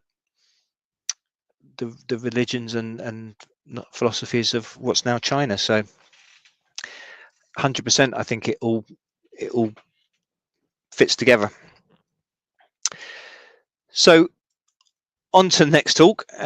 This is Geraldine Beskin, who runs the Atlantis bookshop near the British Museum, which we stumbled upon one time years ago when we were at the British Museum, and then we went off to just down the side streets as you facing the British Museum when you come out, and just was like, wow, this bookshop. And then we realized later it had been going. She did say what their anniversary coming up, but yeah, well over 100 years it's been in existence. And I know Aleister Crowley is supposed to have been a regular there. I think actually met that Kenneth Grant that was mentioned in the previous talk. He initially tried to get in touch with Crowley by the then owner of the Atlantis bookshop and tried to get him to pass on letters to Crowley. So it's been a prominent place for many years. So Geraldine Beskin runs this with her sister currently, and her talk was on Annie Horniman and the Golden Dawn. So Annie Horniman, as you may know, Horniman tea. So it's a famous old tea brand, if you like, from way back, sort of Victorian era or that sort of time. And so I think it was her father that started it. So he was very rich, incredibly rich, and so she was an heiress. So she was settled in life financially from the start. So I guess that gave her the ability to be a bit different, if you like, and eccentric, and have all these other interests.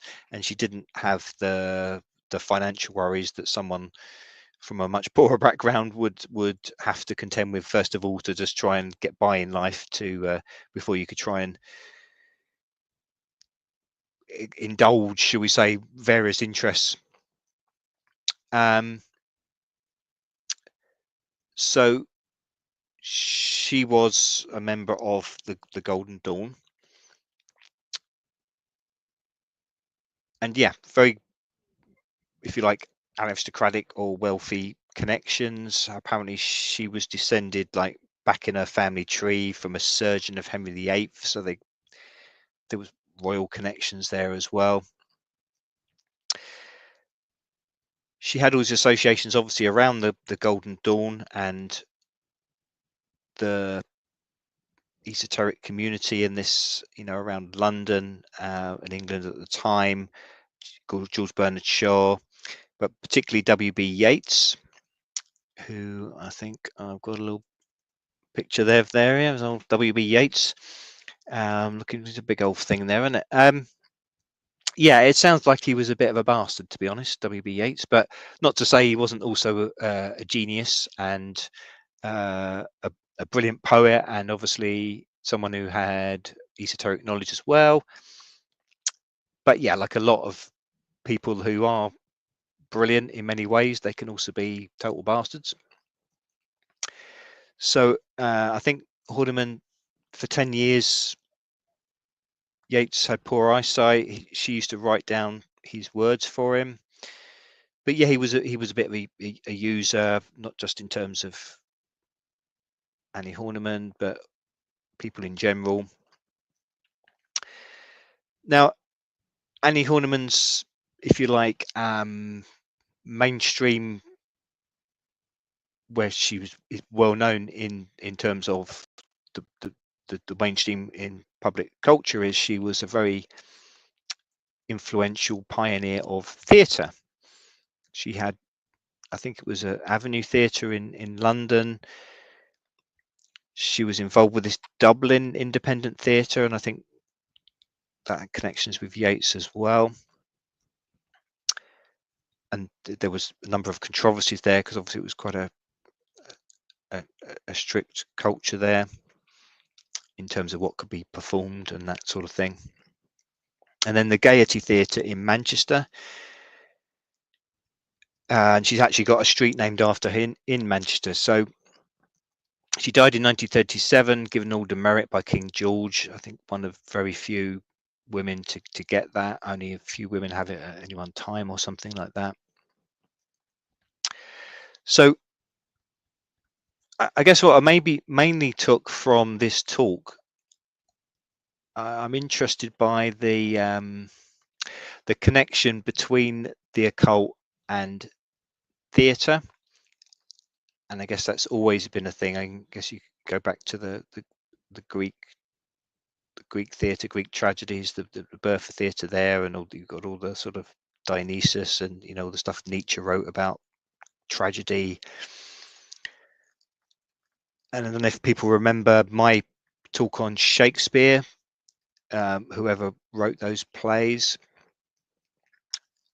I think, again, this is going to come out in the book, but this is around, again, I think within those texts, there is like another encoding of esoteric knowledge and working through myths and mythology. And of course, now we think of in a negative light in many respects in terms of what's gone on, and obviously theatre still going, but in terms of the more prominent display acting production, of course it's TV and now streaming services, and of course cinema, film. But yeah, again, this lineage from the theatre. Oh, Margaret, you had Egyptian Magic podcast. You know it. Thank you, Margaret. So yeah, but this influence of theatre, and because again, I guess it was like when I was talking about the Welsh bard and his making of forgeries, but they were creating something new and creating actually something that was magical. And that's again what the best kind of, well, any art, but in theatre, it's bring all these different elements through. I think as well of Wagner, when his theories of the different elements of stage production with the lights, the music, all the visuals and the acting, the words, and it creating an overall barrage of the senses, if you like, which becomes like a transformative thing. And that's again going back to the Greek days. It's the origins of theatre. So, but like everything else, as I was talking before at the start, it can be used for bad. And we know images on screen, well, I suppose, like we were talking about the Welsh bard making a forgery. I've gone in before about this idea of, well, language itself just inherently is somehow deceptive. It's describing something that it's not. So there's always a separation from the actual material reality and the words. And then if you make an artistic representation of something, it isn't the real thing. It's something different. It's an overlay of an alternative reality. And so that's why I think it becomes important in terms of shaping reality and changing it into something different, and to changing different perceptions of how you see reality. and then you can look at things from a different angle and see some other side to it. And that, I think, is the importance of art and the importance of genuine creativity, and why, thinking back to the tarot and talking to Liz about how she was getting inspiration from tarot and from Pamela Coleman Smith, who was mentioned in the questions actually to Geraldine Beskin, because it was actually her birthday, as well as Pete Whisperoon on the 16th, on the Sunday of the conference. But this idea of making those, actually painting the images yourself of the tarot, working out this stuff, whatever it may be, creating yourself, and that creative act is a form of magic. But on the other side of that, it is a deception. You are making something that's not true and real in terms of the actual physical reality in front of you. So there must be some deception. There must be a lie. Was it the Picasso quote? Art is a beautiful lie that reveals truth. But these are big concepts. But I guess you can't have that art and creativity without deception, because so much of it is its representation, which is doing something other than what is actually physically real.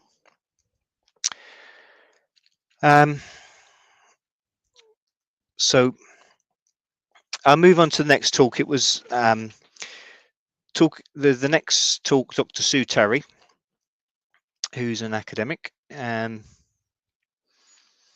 this is continuing the theme of women in the occult in Britain, and in that sort of period of, well, the turn of the 20th century and the first part of the 20th century. And Dr. Terry was talking about 3 women at the same time: P.L. Travers, Dion Fortune, and Millicent Mackenzie. Now, P.L. Travers wrote Mary Poppins, and I don't think I've actually ever seen the film of Mary Poppins, which is probably one of these omissions. It's one of those films that, well, probably not nowadays, because now it's sort of like a year zero thing, isn't it? Where in general young people don't see anything beyond a few years ago, sort of thing. But certainly nowadays, we used to, the old films used to come out at Christmas, particularly on the 3 or 4 channels that we had on TV. But yeah, I never got around to seeing the Disney version of Mary Poppins. Obviously seen 1,000,001 clips. But I'd be interested now, after hearing this talk, to actually read the original book, because there's very much, it seems there's a lot. I mean, P.L. Travers was interested in the esoteric, as I'm going to go into. So she crossed paths with Steiner. I think someone mentioned, was it Margaret Steiner previously in the chat? So she crossed paths with Steiner and all these ideas about power of magical creation. And yeah, I'm intrigued to actually read the original text of Mary Poppins, because it sounds like there's a lot of layers to it which didn't get in the film. The Poppins had a bag that was bigger on the inside. This has been just rewatching a load of Doctor Who's, and it's like the bag's bigger on the inside, and go on all these adventures. Yeah, I bet there was some inspiration there for Doctor Who when it first came up.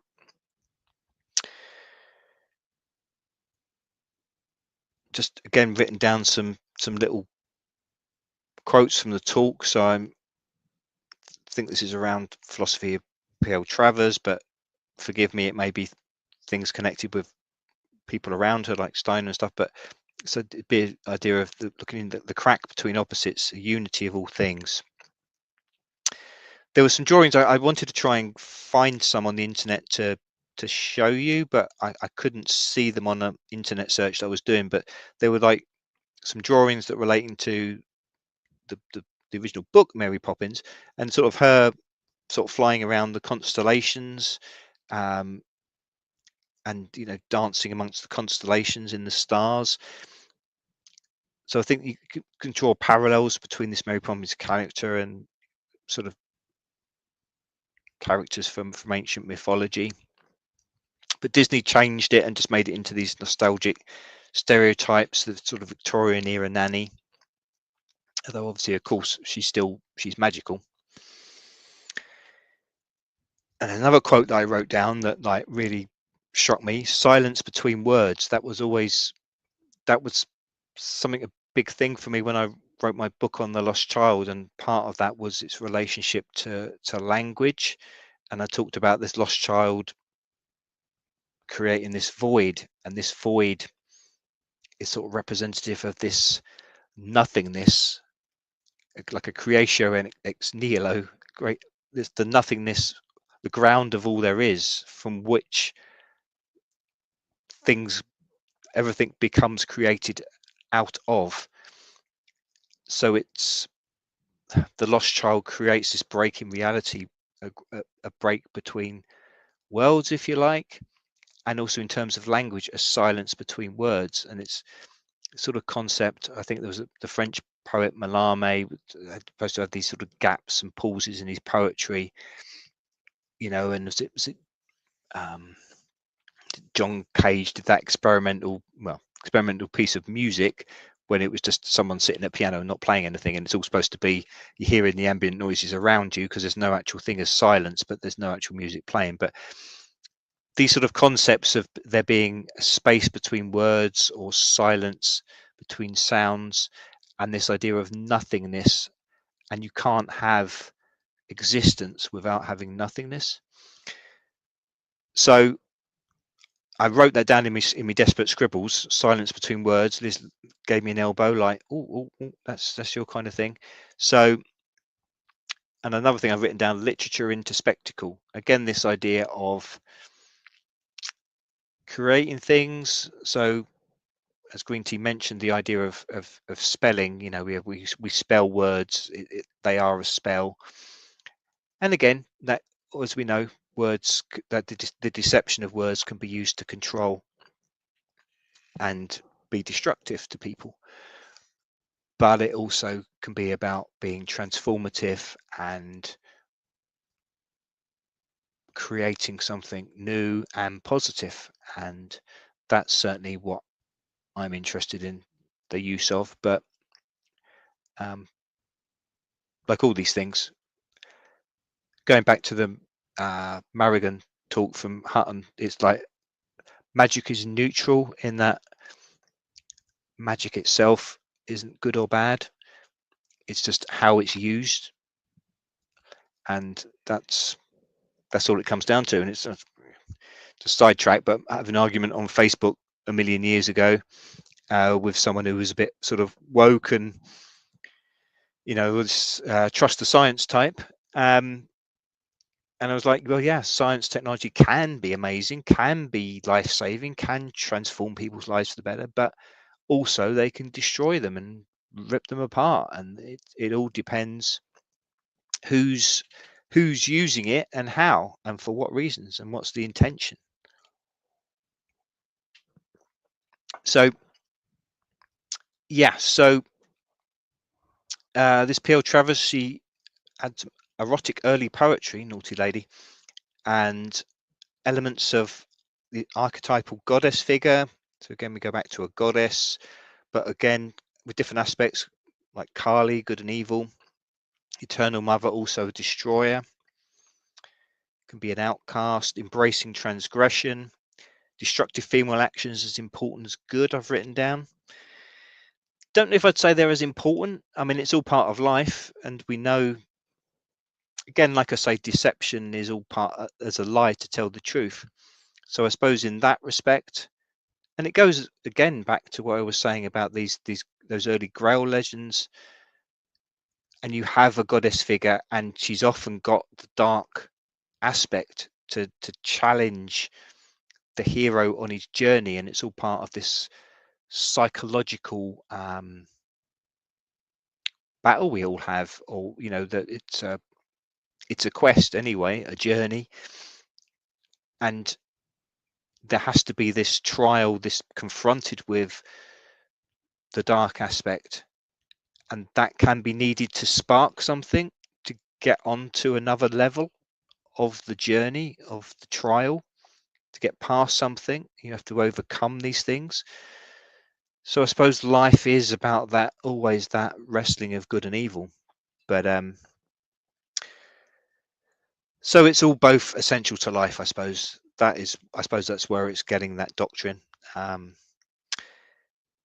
I guess some people can take that too far, where they think it's okay to be destructive, and that's all right.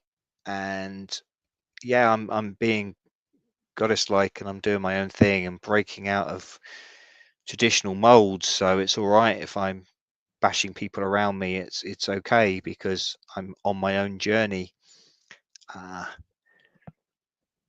On my wimpy little side, I'd maybe say you need to go through that shadow work, but it doesn't necessarily have to mean about pissing other people's fireworks.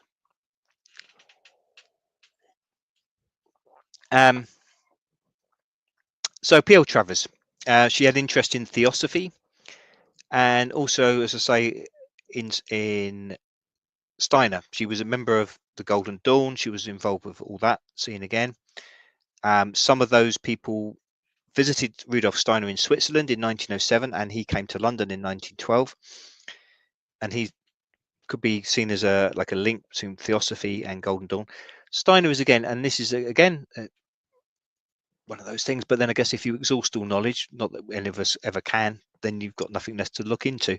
But Rudolf Steiner, I know, is such an enormous figure and so fascinating, and I know I'm going to fall into his work at some stage and just never get out again. But at the moment, I've only read snippets, and probably in relation to things like this, in terms of other people talking about him or his relationship to other people. So I've only got bits. So that's a joyous, interesting thing that I know I've got to delve into more in another time. But yeah, all about trying to improve society, and the idea of, I suppose, getting this enlightenment, and that a search for knowledge in terms of making the world and yourself better. So Dion thought, oh, I could have had Mary Poppins up there all this time, but there's just a nice little old book cover of Mary Poppins from back in the day. So we went with that rather than Julie Andrews. No disrespect, Julie, but yeah, could have had that on a bit longer. And then, see, I didn't flick through my pictures. So that's Steiner. I don't know, he's got something of an air about it. It reminds me of Kafka as well. We've got that sort of slightly sort of sickly looking, but I don't mean that to be derogatory, but just, I suppose that Welsh bard, he was sick all his life, but it's often this thing, isn't it, quite often when these people, because they've often got illness, that somehow, whether it means that they actually have visionary experiences as maybe as a byproduct of an illness. I'm just imagining all this. Maybe he was fit as a fiddle and used to run 10 miles every day. But I don't know. It just struck me there. He just seemed like sort of, you got those deep eyes, isn't he? I don't know. But he looks sort of otherworldly in some respects. But anyway, I'm talking out of ignorance here, so I'll just keep moving on. But the next woman that was talked about by Dr. Terry was Dion Fortune. Again, not someone that I know much about. So we've ended up getting a couple of books by her, one of her novels, and also her work on the Kabbalah. But she's someone that's very important to the area of Glastonbury, of course, where we were. And and was a medium with Blythe Bond, involved with finding a lot of ancient sites around Glastonbury.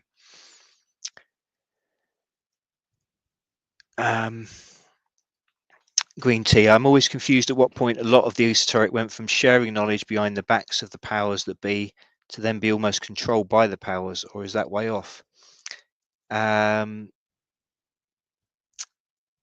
Yeah, I don't know. I get the,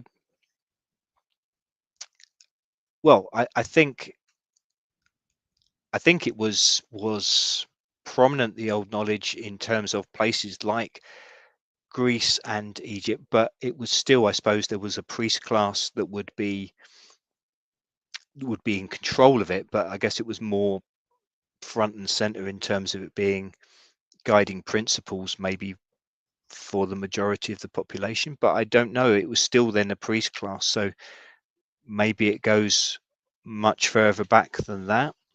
And the sort of the tribal shamanic idea, where there was a much more direct connection maybe between individual people and in smaller groups with something divine, spiritual, magical, whatever. But yeah, for centuries it's been something that's been controlled by priesthood and those in power. So yeah, Dion's subject is a massive subject again on her own, and like I say, newly purchased books which will have to be read in good time. So I couldn't do her justice today, so I'm sadly not really gonna go into any great detail at all. But again, this idea that she wrote novels as well as, if you like, textbooks about Kabbalah and other esoteric things. She wrote novels to guide women. She, I think, had a connected with spirit guides. She was very interested in Kabbalistic practice, Tree of Life. She's someone that we will discuss again at another time, but that's Dion Fortune. I know that Pete went and visited her grave in Glastonbury at the weekend. Rachel, yes, I think it was more shared a normal part of life among Aboriginal tribes. Yeah, I think, yeah, as I say, I think that sort of tribal, pagan, but very far back. But yeah, when it was individual tribes, and there was maybe more of a, the barriers between worlds were less pronounced, and so there was maybe more of a connection between people of all kinds, you know, at whatever level of society, if you like, because the society as well wasn't so hierarchical. There would still be priests and kings, or shamans, people with different authority within tribes or villages. But I get the impression anyway that there would still be more of a direct connection with the ordinary people. But again, I don't know, because I wasn't there. So I guess, as has been said, with all sort of ancient times, there's going to be a lot of speculation which has to take place. But that would be my feeling on it as well. I agree, Rachel. So the last lady, again, I won't go into much information, but Hester Millicent Mackenzie. So she was like one of the first, or if not the first, professors of. She was a professor of education. She was also in the Golden Dawn, and she was influenced by Steiner and this idea of the importance of art and of nature in terms of educational practices, and it should be child-centered. And you know, she actually became, you know, she was, as I say, she was a professor, she was an academic. So, you know, so there was to some extent at least, these ideas got into the mainstream. But well, we know where we're at in terms of education system now. So sadly, it certainly didn't win out in terms of becoming a an established educational practice for the country. But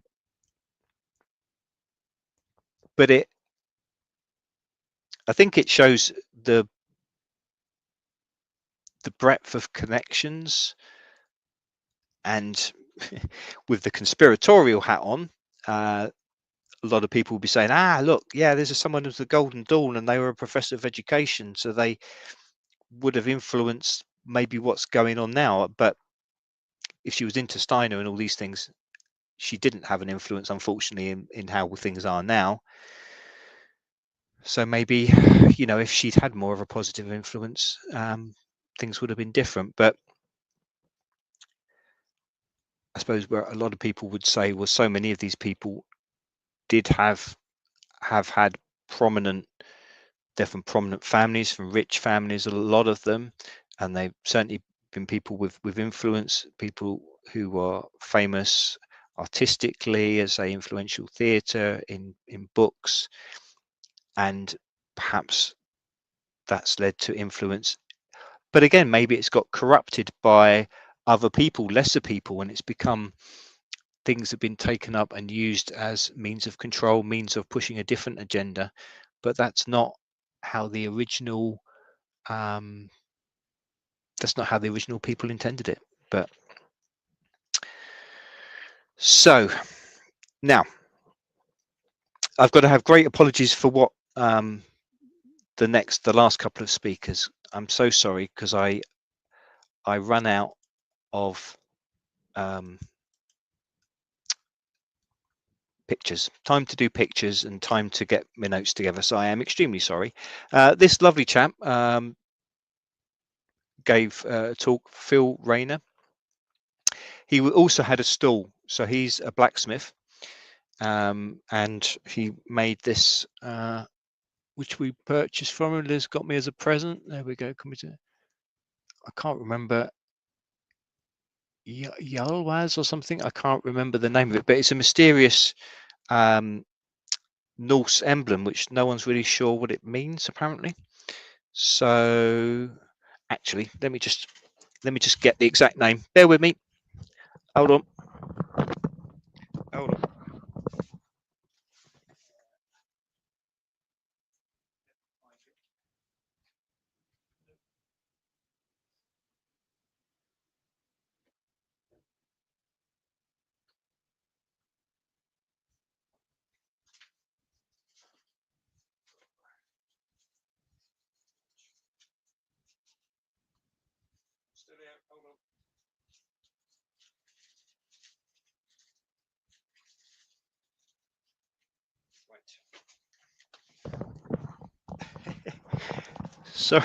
Sorry about that, people.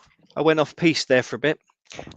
We had the lovely Phil Rayner there what a great noble face that is.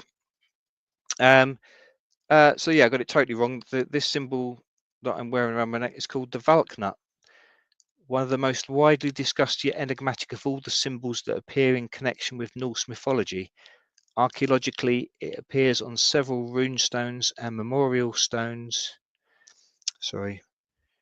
On the Swedish island of Gotland, as well as on grave goods from the Osberg ship burial. Its name isn't mentioned in any period sources. Valknut is a modern Norwegian compound word that means not of those fallen in battle, and was introduced by Norwegians who lived long after the Viking Age. What then was the meaning of the symbol? The short answer is we don't know. Now, it looks to me like it should be something to do with mountains. It's sort of three. There we go. Can't do it. I do apologise. This is great TV, isn't it? You can't see it, can you? Anyway, but yeah, Phil, very interesting talk. As I say, I'm extremely sorry. I apologise to him that I didn't manage to get photographs together for it, but we've just got a nice general one of a good old-fashioned blacksmith with his anvil there.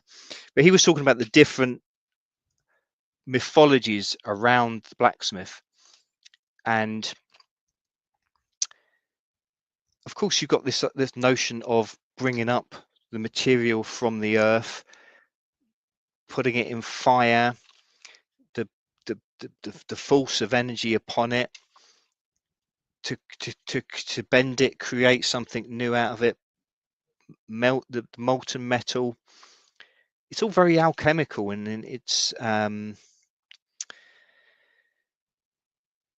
very great metaphor for all these different sort of creation ideas. And there's been various gods in different mythologies that have been gods of blacksmiths, like Wayland or Voland, Anglo-Saxon, Norse, Vulcan, who made Pandora and her box. This idea of creating life, transforming life.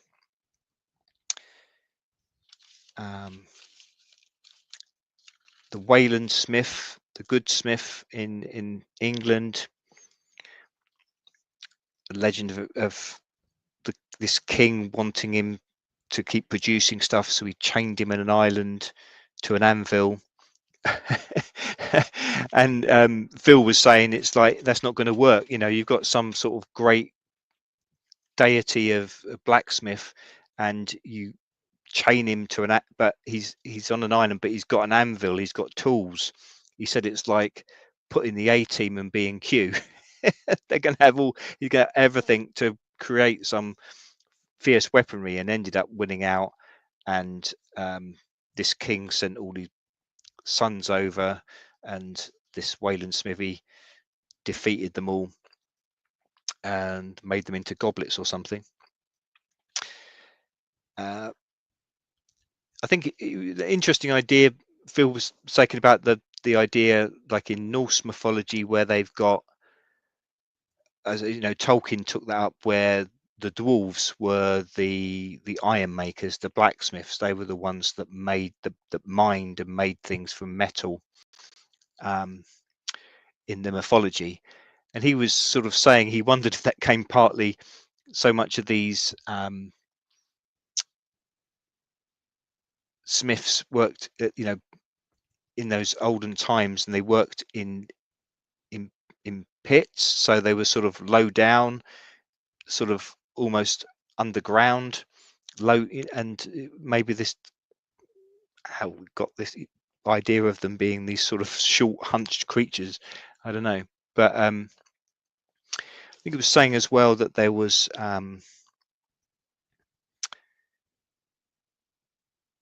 often blacksmiths were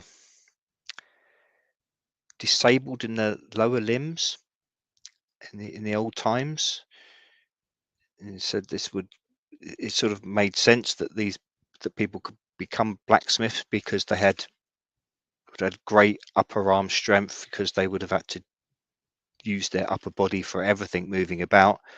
You see it now, if people are wheelchair bound, and they've got tremendous power in their arms. If they, I mean, now I guess they'll be motorized, but it was a kind of job where those who were disabled with their lower limbs could do. So yeah, I apologize to Phil that I haven't got I can't do justice to his talk. He did make the point, though, that you could say Thor's hammer was sort of one of the most famous hammers in mythology, but that was a war hammer. It wasn't anything to do with a tool for blacksmithery. But it was it did give me a thought, though, as I say, about the idea of a different kind of creation, I suppose. As we've been talking about the arts in terms of literature and theatre and how they relate to the occult.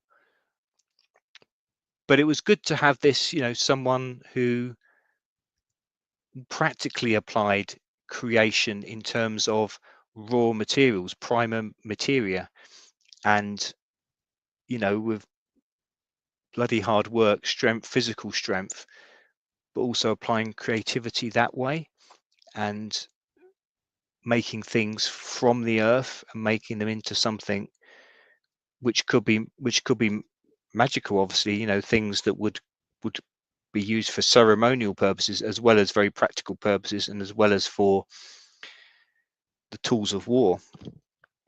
So yeah, it was very interesting. And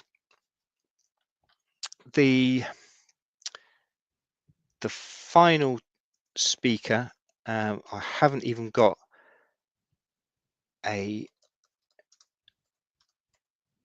image of him, so my apologies to him, because he was a very nice guy. But it was Jason Atomic. You can Google him, jasonatomic.co.uk, and his thing is comic books, and they're linking in with the occult. And he also had a stall, and he produced a little comic book just for the conference, which you could purchase for a few quid after his talk. And his talk, oh, I'm sorry, with all this funny background thing going on, it's not going to work, is it? I will but he was talking about how comic books had been used in various different cults over the years, and they were used it to try and draw people into the cults by often using the imagery from, you know, shall we say, mainstream comics like Marvel, etc., but to try and suck people in, the you know, young people, kids particularly. He talked about, you know, groups like the Children of God, were very creepy chap, was it David, aka Moses Berg, and they used to like produce these comic strips. They used to do things like flirty fishing, where the female members of the cult, it used to be their role to try and hook a sort of rich guy that they could get loads of money from for the cult. And then you had the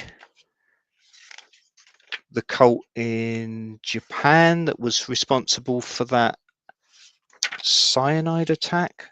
I can't remember what they're called now. What was it?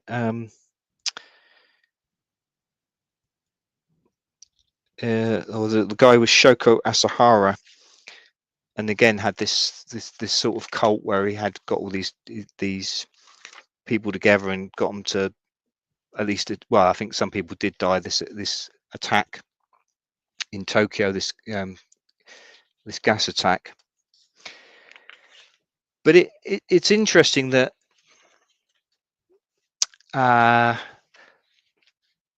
some of these cults, I mean, this cult called The Process, and they did actually do an interview with like Stan Lee, and got actually involved with, like, were able to use like the Incredible Hulk and put him in one of their comic strips. So I know, again, with conspiratorial head, you know, it's been said that the likes of Marvel and DC, these superhero comics, they could be, again, another form of cultural manipulation. I mean, in terms of these cults we're using him, but in terms of the wider cult of those controlling everything, and perhaps this was just another form of manipulation.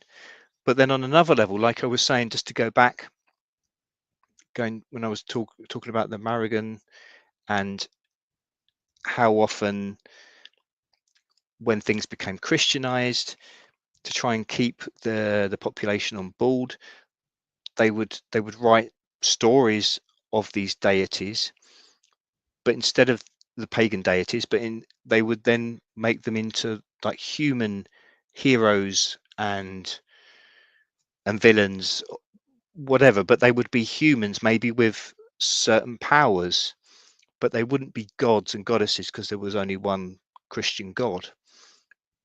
But they were able to sort of rework them into a mythology that didn't clash so badly with this idea of a one God.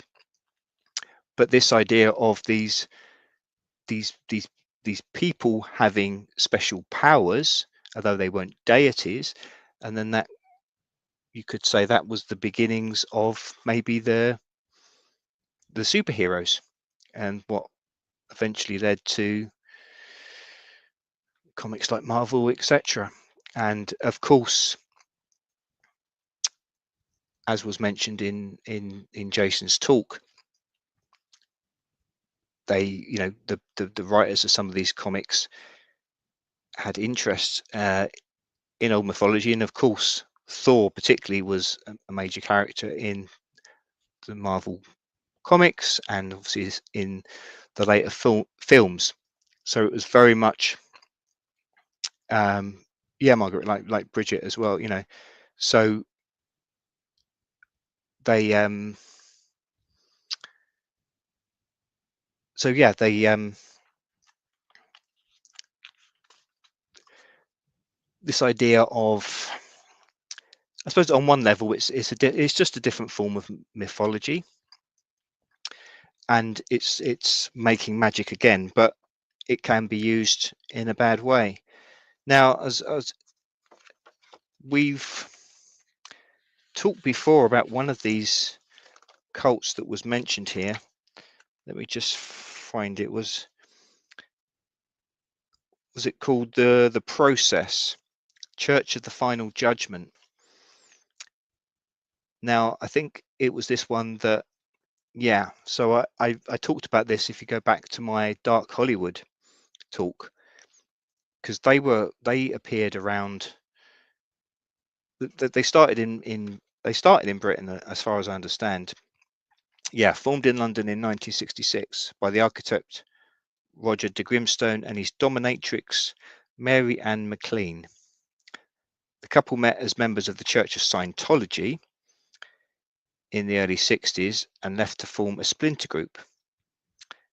But yeah, they ended up in Hollywood, and this was around the time of Charles Manson, and it mentions here alleged links to Charles Manson and the son of Sam killers. I know I think a couple of people have written book relating them to that, and it's been fiercely denied by people. This guy Jason said that the process seemed more benign than some of these other cults like the Children of God, but maybe that's a bit of a smokescreen. Maybe they come across as that, and maybe like a lot of these things, the general devotees that were just benevolent, easygoing, and they were just thought that they were just passing on the good word, and they were a bit hippy dippy, but perhaps there was something more behind. I don't know. It intrigued me when I read this. I mean, it's just so interesting that they suddenly ended up in Hollywood and they became involved around, and they had a connection with Manson, because we know that Manson has all these CIA, MK Ultra type connections, and so probably he was set on this path to do what he did, and it was all part of the plan. But maybe the process was something to do with that. And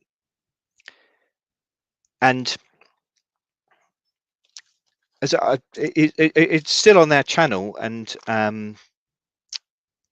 we'll maybe get it reposted. But when I was researching into this, the process, and an image came up, I'll get it put up again. I don't know if you remember it, but it was an image of two figures in sort of cloaks from this process church, and one was blonde hair, and this other one was like short of dark hair, but with a beard, And Liz said, that looks like Jimmy Savile and Stuart Sutcliffe, the Yorkshire Ripper. And we know, I know Thomas Sheridan's talked about their connection, and I actually saw it on a mainstream newspaper on the front page mentioned about people saying that they thought Jimmy Savile was involved with the Yorkshire Ripper. And then Jason mentioned in his talk that Jimmy Savile was another one of the celebrities. I mean, Mick Jagger and Marianne Faithfull were famously interviewed, as were some other sort of prominent sort of counterculture and celebrity people of the time in that sort of 60s era, for the process in like their little magazines, comic book things they used to give out to people. And he said Jimmy Savile was interviewed, so there was a connection, whether it was this other guy, but was, you know, that picture that Liz saw, I was sort of, I know she put it up as a post way back when we saw it, but we'll try and maybe show it again. But yeah, I just wonder, you know, if there was 100% Jimmy Savile was at least connected with them. I don't know. I think there might be more to this, the process. There might be a little bit more of a deeper thing, where there could be another one of these cults. Maybe they were set up, and it was something like an MK Ultra Tavistock type thing, where they were used, or they were set up originally, or they were picked up and thought these could be useful, and maybe they were something. And the fact, as I say, that they ended up going across America and ended up in Hollywood around this time, as Manson was there, and then whatever ended up there with him, just makes me think that there's deeper levels and layers. And as I say, other people have written about believing the Son of Sam killers were killings were connected to them as well. It seems to me that there could be deep connections there. But as I say, that wasn't Jason's theory. That's just mine. It was just interesting that, on considering what we'd talked about before, and what Liz finding that image. So that just struck a chord with me. But yeah, it was another interesting talk from Jason Atomic. So definitely have a little look at his website. He does his own comics as well as talking about other people's, but again, he's got an occult theme and interest at the basis of his stuff. So that was pretty much it, and it was a great conference, great time. Good to see friends, Pete and Gemma, and new friends as well that we made there. The other people on the stalls were lovely to us. So Rachel, what do you say there? If the natural order of things is disturbed in this way, it makes society degrade and can become perverse, as the Foundation root people were also using natural magic which keeps society stable. Yeah, I agree. I think that's very much the case. I don't know. I think I guess all anyone can do. I think it's fascinating for me. It's just fascinating to try and find out more information, to find out different levels of the unknown, trying to uncover, peeled away little bits of the past, different kinds of knowledge. And it's just an interesting journey, isn't it? It's just what it's about. And it's great to share things with you. So Green Tea's asked, what was my biggest light bulb moment or biggest takeaway from the conference? So I suppose, as I think I mentioned, that Mog Morgan coincided with things that I was reading about. I've been reading Andrew Collins' newest book, Karan Tepe, but going into, he makes a good case for what looked like the rituals, the alignments, the things they had in these Karahan Tepe, Göbekli Tepe, and how that maybe then stretched thousands of years forward into the mythologies that went into the Abrahamic religions, that went into mystery schools, into like Egypt and that sort of thing. And it's all connected up with these celestial alignments, and that's part of the ritual, part of the magic, if you like. So that struck a chord with me when I was listening to Mog Morgan talking about Egypt. And so that was probably the apart from just that thing when he mentioned Jimmy Savile along with the process, that was I suppose the biggest light bulb moment, if you like, because that seemed to, I found that the most interesting, and I suppose it was most in connection with what I was currently researching and other things that I'd been reading by other people, and it just seemed to tie up again.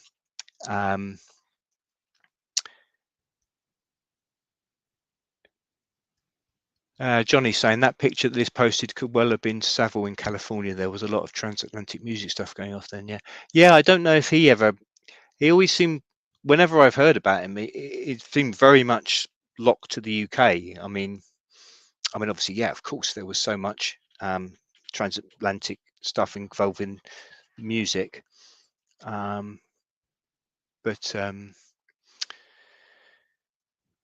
yeah, who knows? But there's certainly so many layers with Savile, isn't it? I mean, it's sort of like, I mean, it's different, but it's like he's the British Epstein, and both have had involvement with members of our royal family, of course, but so many other layers. But maybe Savile, I suppose it goes back so many decades, till before the 60s. But both had all these layers of connections. Well, both paedophilia, of course, but with so many connections with, like I say, royalty, business, politics, and in Epstein's case, scientists, and obviously all the media and arts, music. It just so pervasive. But yeah, I think different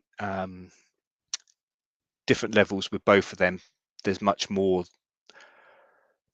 than just sick people. There's definitely, I think, deeper levels to why they did what they did.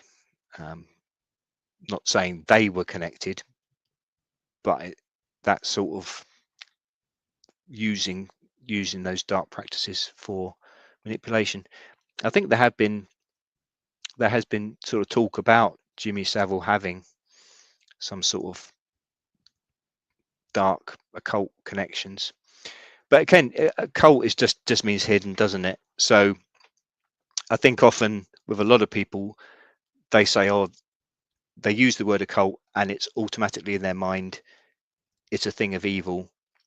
Particularly I suppose if they're coming from a Christian mindset or something like that. It's the work of the devil. It's evil, inherently evil.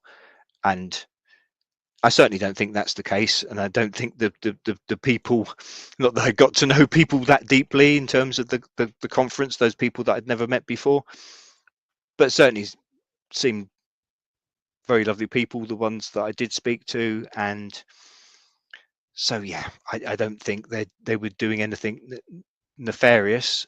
But like I said before, I think it's crucial, just everyone with all of their life, with everyone in their life. It's about intention, isn't it? That's all that matters. It's how you do things, what the reasons behind what you're doing. And any sort of power, learning, knowledge, abilities can be used for destructive or creative purposes. And there is often a correlation between the two, and that is that double-sided nature, which are exhibited so much in the deities, as we've seen there. But Johnny Fettler, did you hear about unusual activities at Buckingham Palace today? No, I didn't hear, Johnny. What's gone on? But yeah, green tea, it's hidden knowledge be coming out into the open. That is important. I think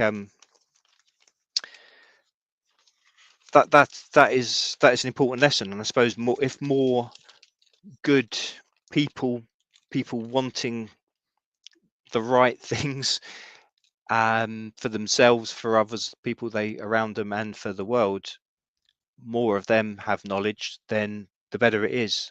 And the bad people with it are less likely to get their own way if more people have that knowledge. But I don't know, when I mean, I'm interested to learn about these things, but at the moment I'm not feeling the urge to get right in deep in terms of becoming a practicing magician and all those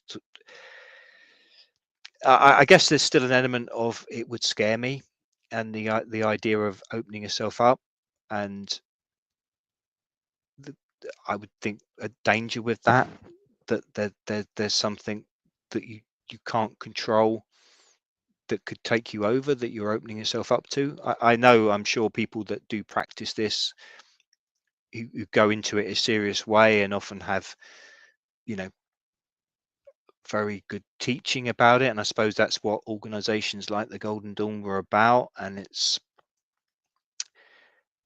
I suppose it's the kind of thing you don't want to mess with.